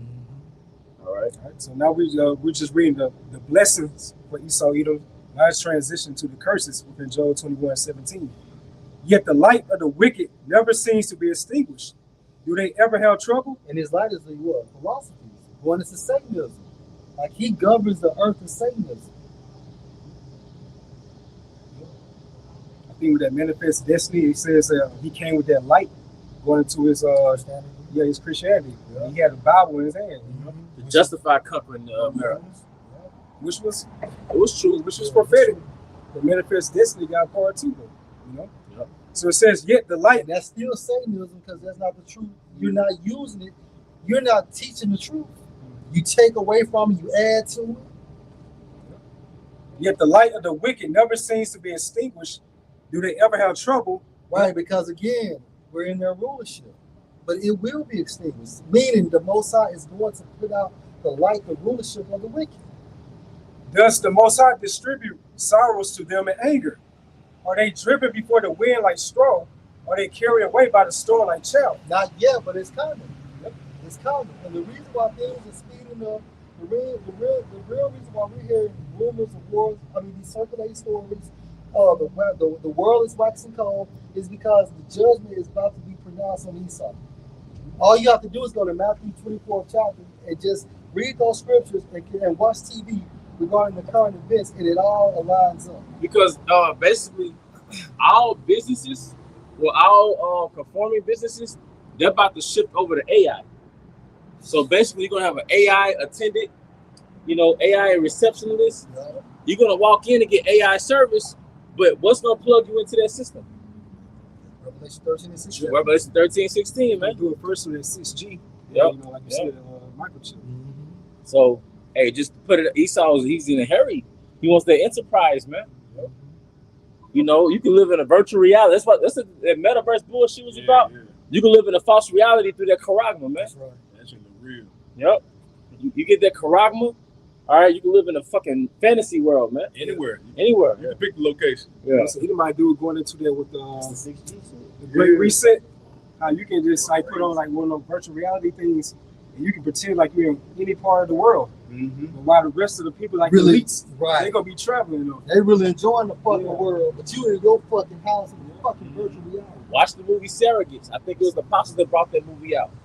They was living in a virtual reality, posing as somebody else, but it was really some fat snob in his bedroom, man. Some fat. And a lot of motherfuckers gonna die in that virtual reality shit because you gonna eat so much food. You just gonna sit there on your own couch and just consume food until you fucking have a heart attack, man. Yeah. All right, a lot of Americans are like that, man. Right. They're like morbidly disgusting and shit. I think. Oh, go ahead, bro. And everything is going digital for what control. I think PlayStation saying they're no longer making the physical disc, but they're going to do it from a digital platform. Now, when you go into what you just asked for, Beyond the Reset, old boy tried to watch The Godfather, which is an animated 3D short film. He tried to watch The Godfather. They told him he had no access. because he didn't have that physical copy, but he was trying to get it from the digital format, and they gave him no access. And it was going by his social score, Right. his social credit score. Right. What was this at, bro? Beyond the Reset. Yeah, Beyond the Reset. It's like a 30-minute short film. I did watch it. I forgot That's that a part, great bro. fucking movie, You man. know? Film. But hey, we're here.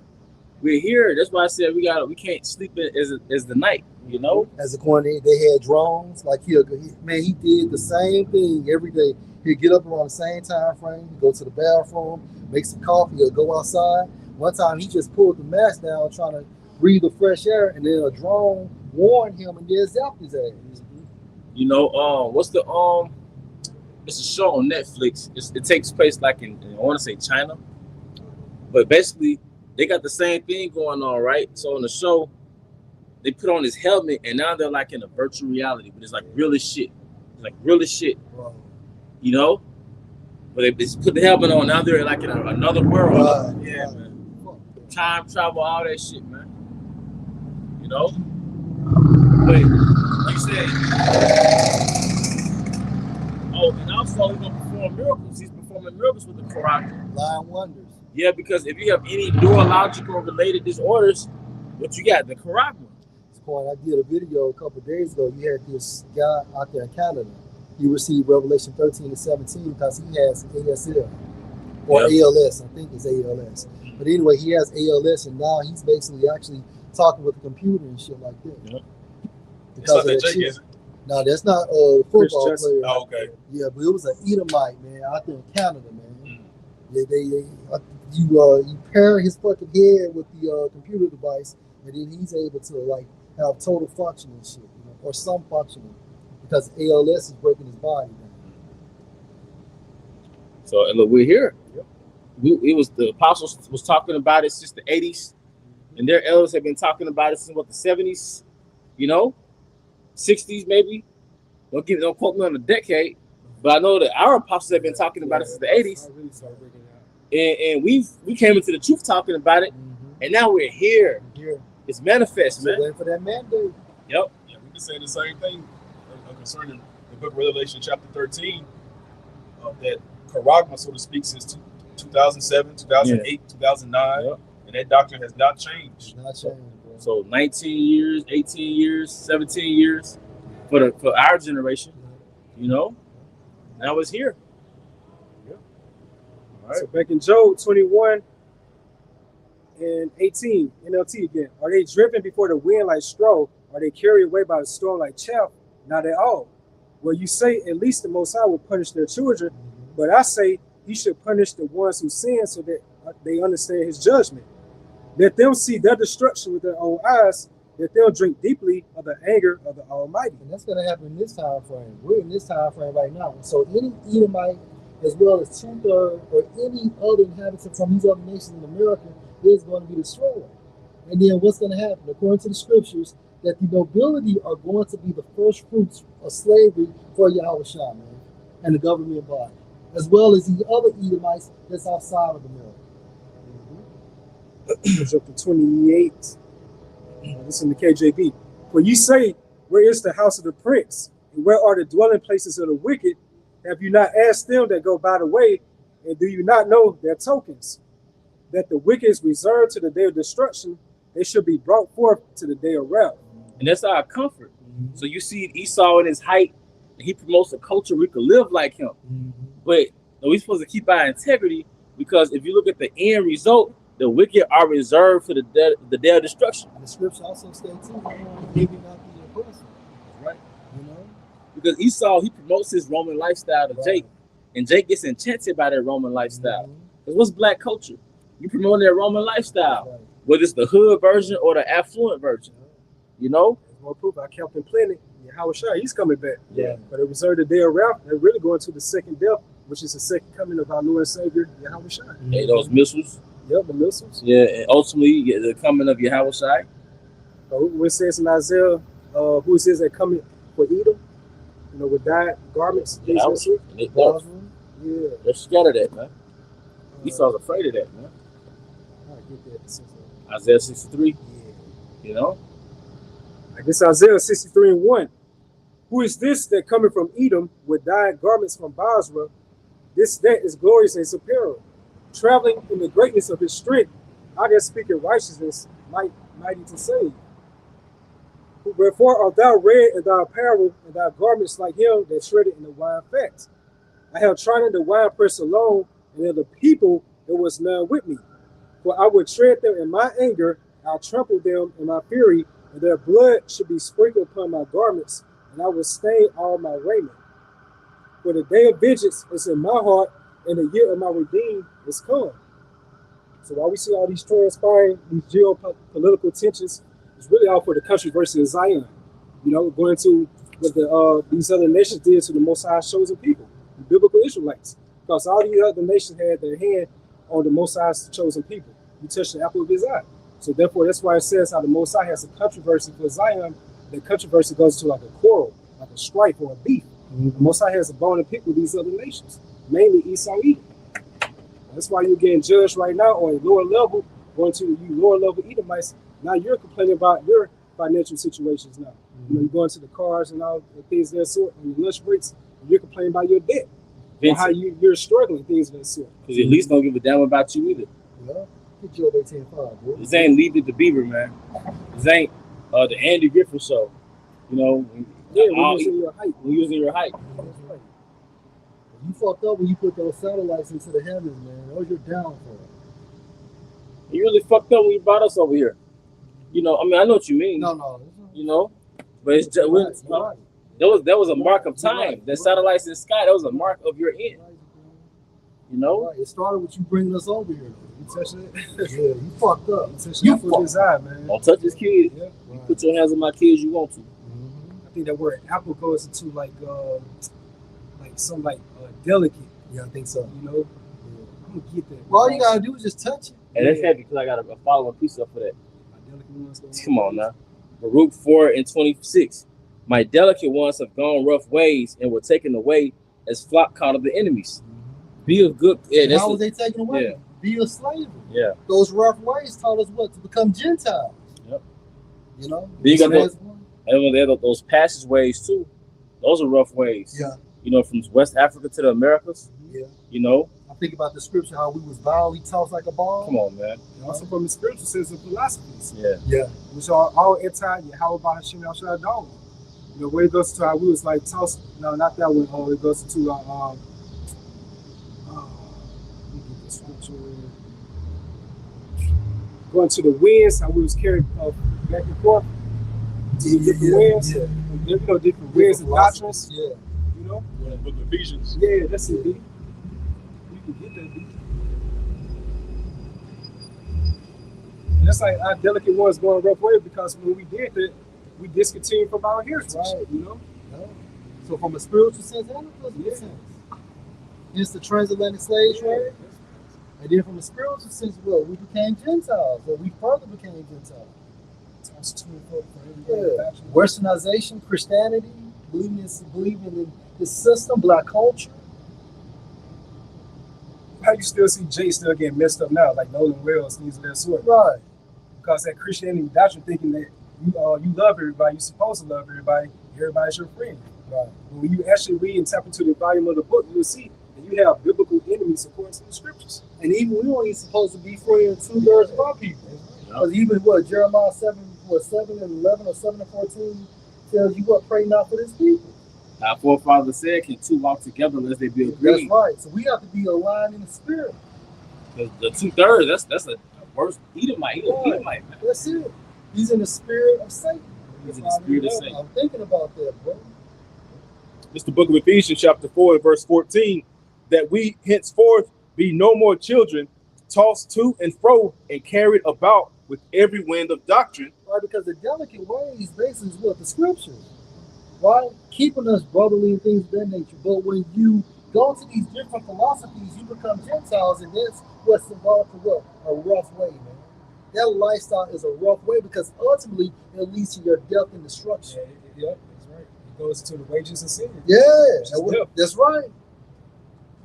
By So the it's really like not a lifestyle, it's a death style. It's a death style. Like the American way, westernization, things of that sort. Those are death styles for our people. American diet. Yeah, Right. American diet. Death style. And then what die goes into your manner of life. And even the scripture tells us what we supposed to eat Yahushua, we supposed to drink Yahushua. That's our spiritual diet. This truth, along with this brotherhood, that's Jerusalem in itself. Yeah. Like where we are, and we come together. Yeah. That's Jerusalem. That's right. We're supposed to have little Jerusalem scattered throughout America. That's right. These different sanctuaries, those are little Jerusalems. That's right. So we're in the world, but we're not of the world. Isaiah the 19th chapter, these small sanctuaries. Yeah, that's right. Yeah. Throughout Egypt. That's right, bro. That's the beauty of it, man. And Egypt is America is modern day Egypt. Straight up. All you gotta do is connect the dots by the philosophies of America and research the philosophies of Egypt, and then you will see the correlation. Jay wanted to get carnal, so you're gonna see physical aspects of it. Look at the different Egyptian signs. That's it. The obelisk. That's right. The Amazon sign, That's the logo. That's right. That goes back to an Egyptian Venus. That's right.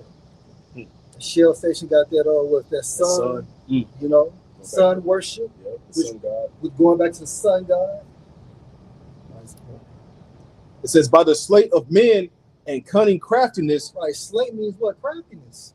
Right? So you have like false prophets such as Nate and them teaching you one way to be united in Christ, but we through the spirit of Yahweh, through the spirit of Yahweh Shemashah, with the apostles, we're telling you need to be united in Yahweh Shemashah. Yeah, because they use deception and trickery. That's right. That's right. And part of that deception and trickery is they'll tell you who you are, but they won't give you the name. And if you don't got the name, you don't have the spirit, man. Go ahead, bro.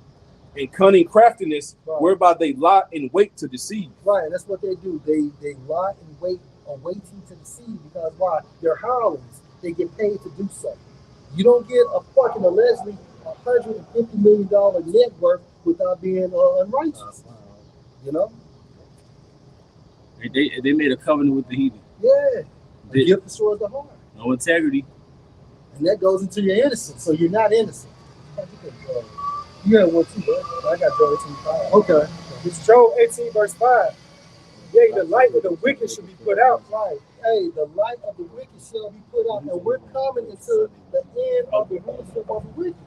Right? The light is going into what their philosophies. They believe in Satanism, in the format of Christianity, black culture, so on and so forth. Anything that's outside of this doctrine is Satanism. And the spark of his fire should not shine. Same thing. It's saying the same thing. Go ahead. The light should be dark in his tabernacle. Right. His candle should be put out with him. Right, because ultimately Yahweh Shemashah is going to dispatch Yahweh to put an end to this rulership, man. And that light is becoming darker now because you have the prophets, which is an extension of Yahweh through Yahweh, administered by the angels. That's the mechanism of the Holy Spirit. And by the prophecy, by the prophesying at these small sanctuaries and doing our videos, we're dimming the light of the wicked. Things are not the same no more, man. You want to blame it on COVID? Yeah, you can blame it too. But most importantly, blame it on the prophets.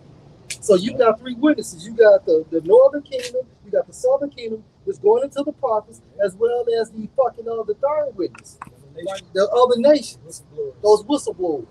And under the summons of three witnesses, a motherfucker can't be put to death.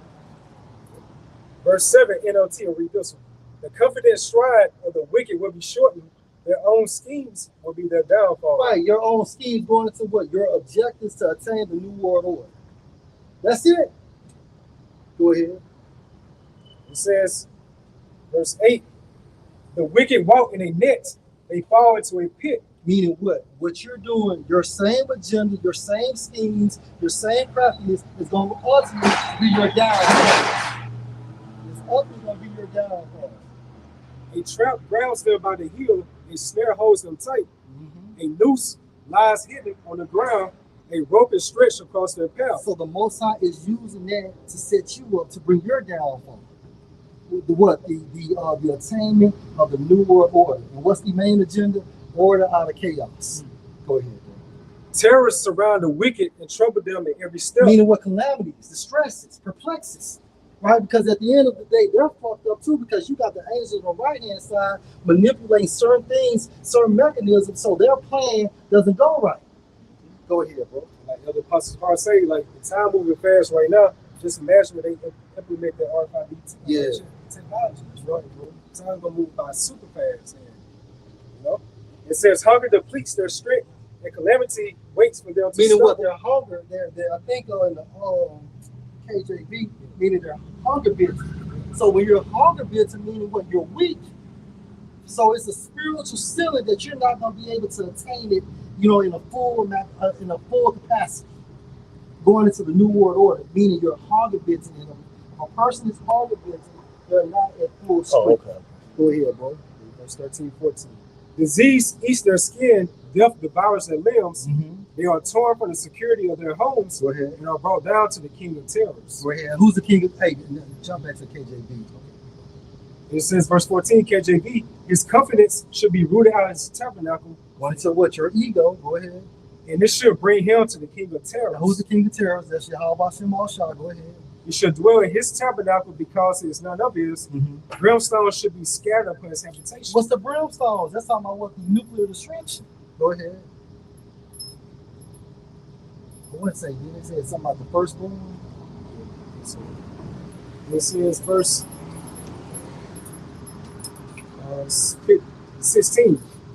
His roots should be dried up beneath, and above should his branch be cut off. His remembrance should perish from the earth. He should have no name in the street. He should be driven from light into darkness and chased out of the world. He should neither have son nor nephew among his people, nor any remaining of his dwellings.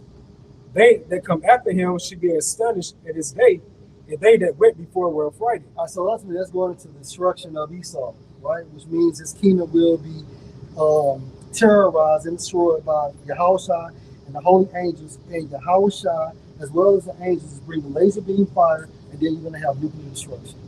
But I want to say it was also classifying Yahushua as their firstborn, going into how Yahushua was going to be dispatched from the spiritual realm to bring a downfall to this man's kingdom. No, you good. You good. Was there something else? Thank you. Romans 9:28. For he, referring to Yahushua, will finish the work and cut it short in righteousness. Going to that 60 minutes. Right. And the marking of the 6. So Esau's vibration is a 6, right? They want 6G to power the microchip. But at the same time frame, how is the Most High going to mark the 6? Because he's going to use that 60 minutes to destroy your rulership. So do you see the vibration of the 6? Yeah. On the left hand, they use it to power the microchip, but then in 60 minutes, the Most High is going to use your house shot to bring a downfall to your society. About to say something, point. Yeah, To show you how stupid they are too, because the number 6, it means you're short of perfection. Dang. That's why it's the number of a man. Dang. You mortal. And 6 also means the cut. Yeah. That's hard. Oh, bro. That's heavy. You see it. The stone without hands? Yeah. You see it cut. So back in Romans 9:28, for he will finish the work and cut it.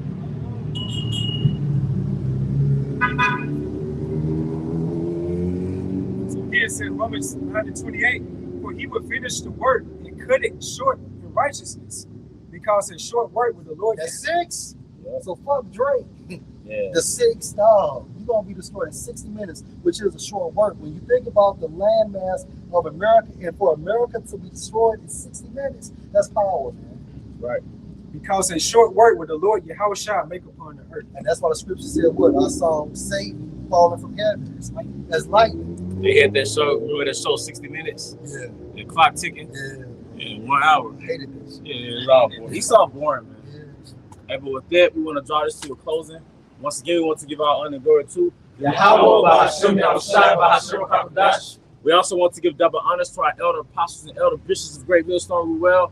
Peace and blessings, health and wellness to the house of David the elect. Abba Bao. Come Shalom. Shalom. Shalom.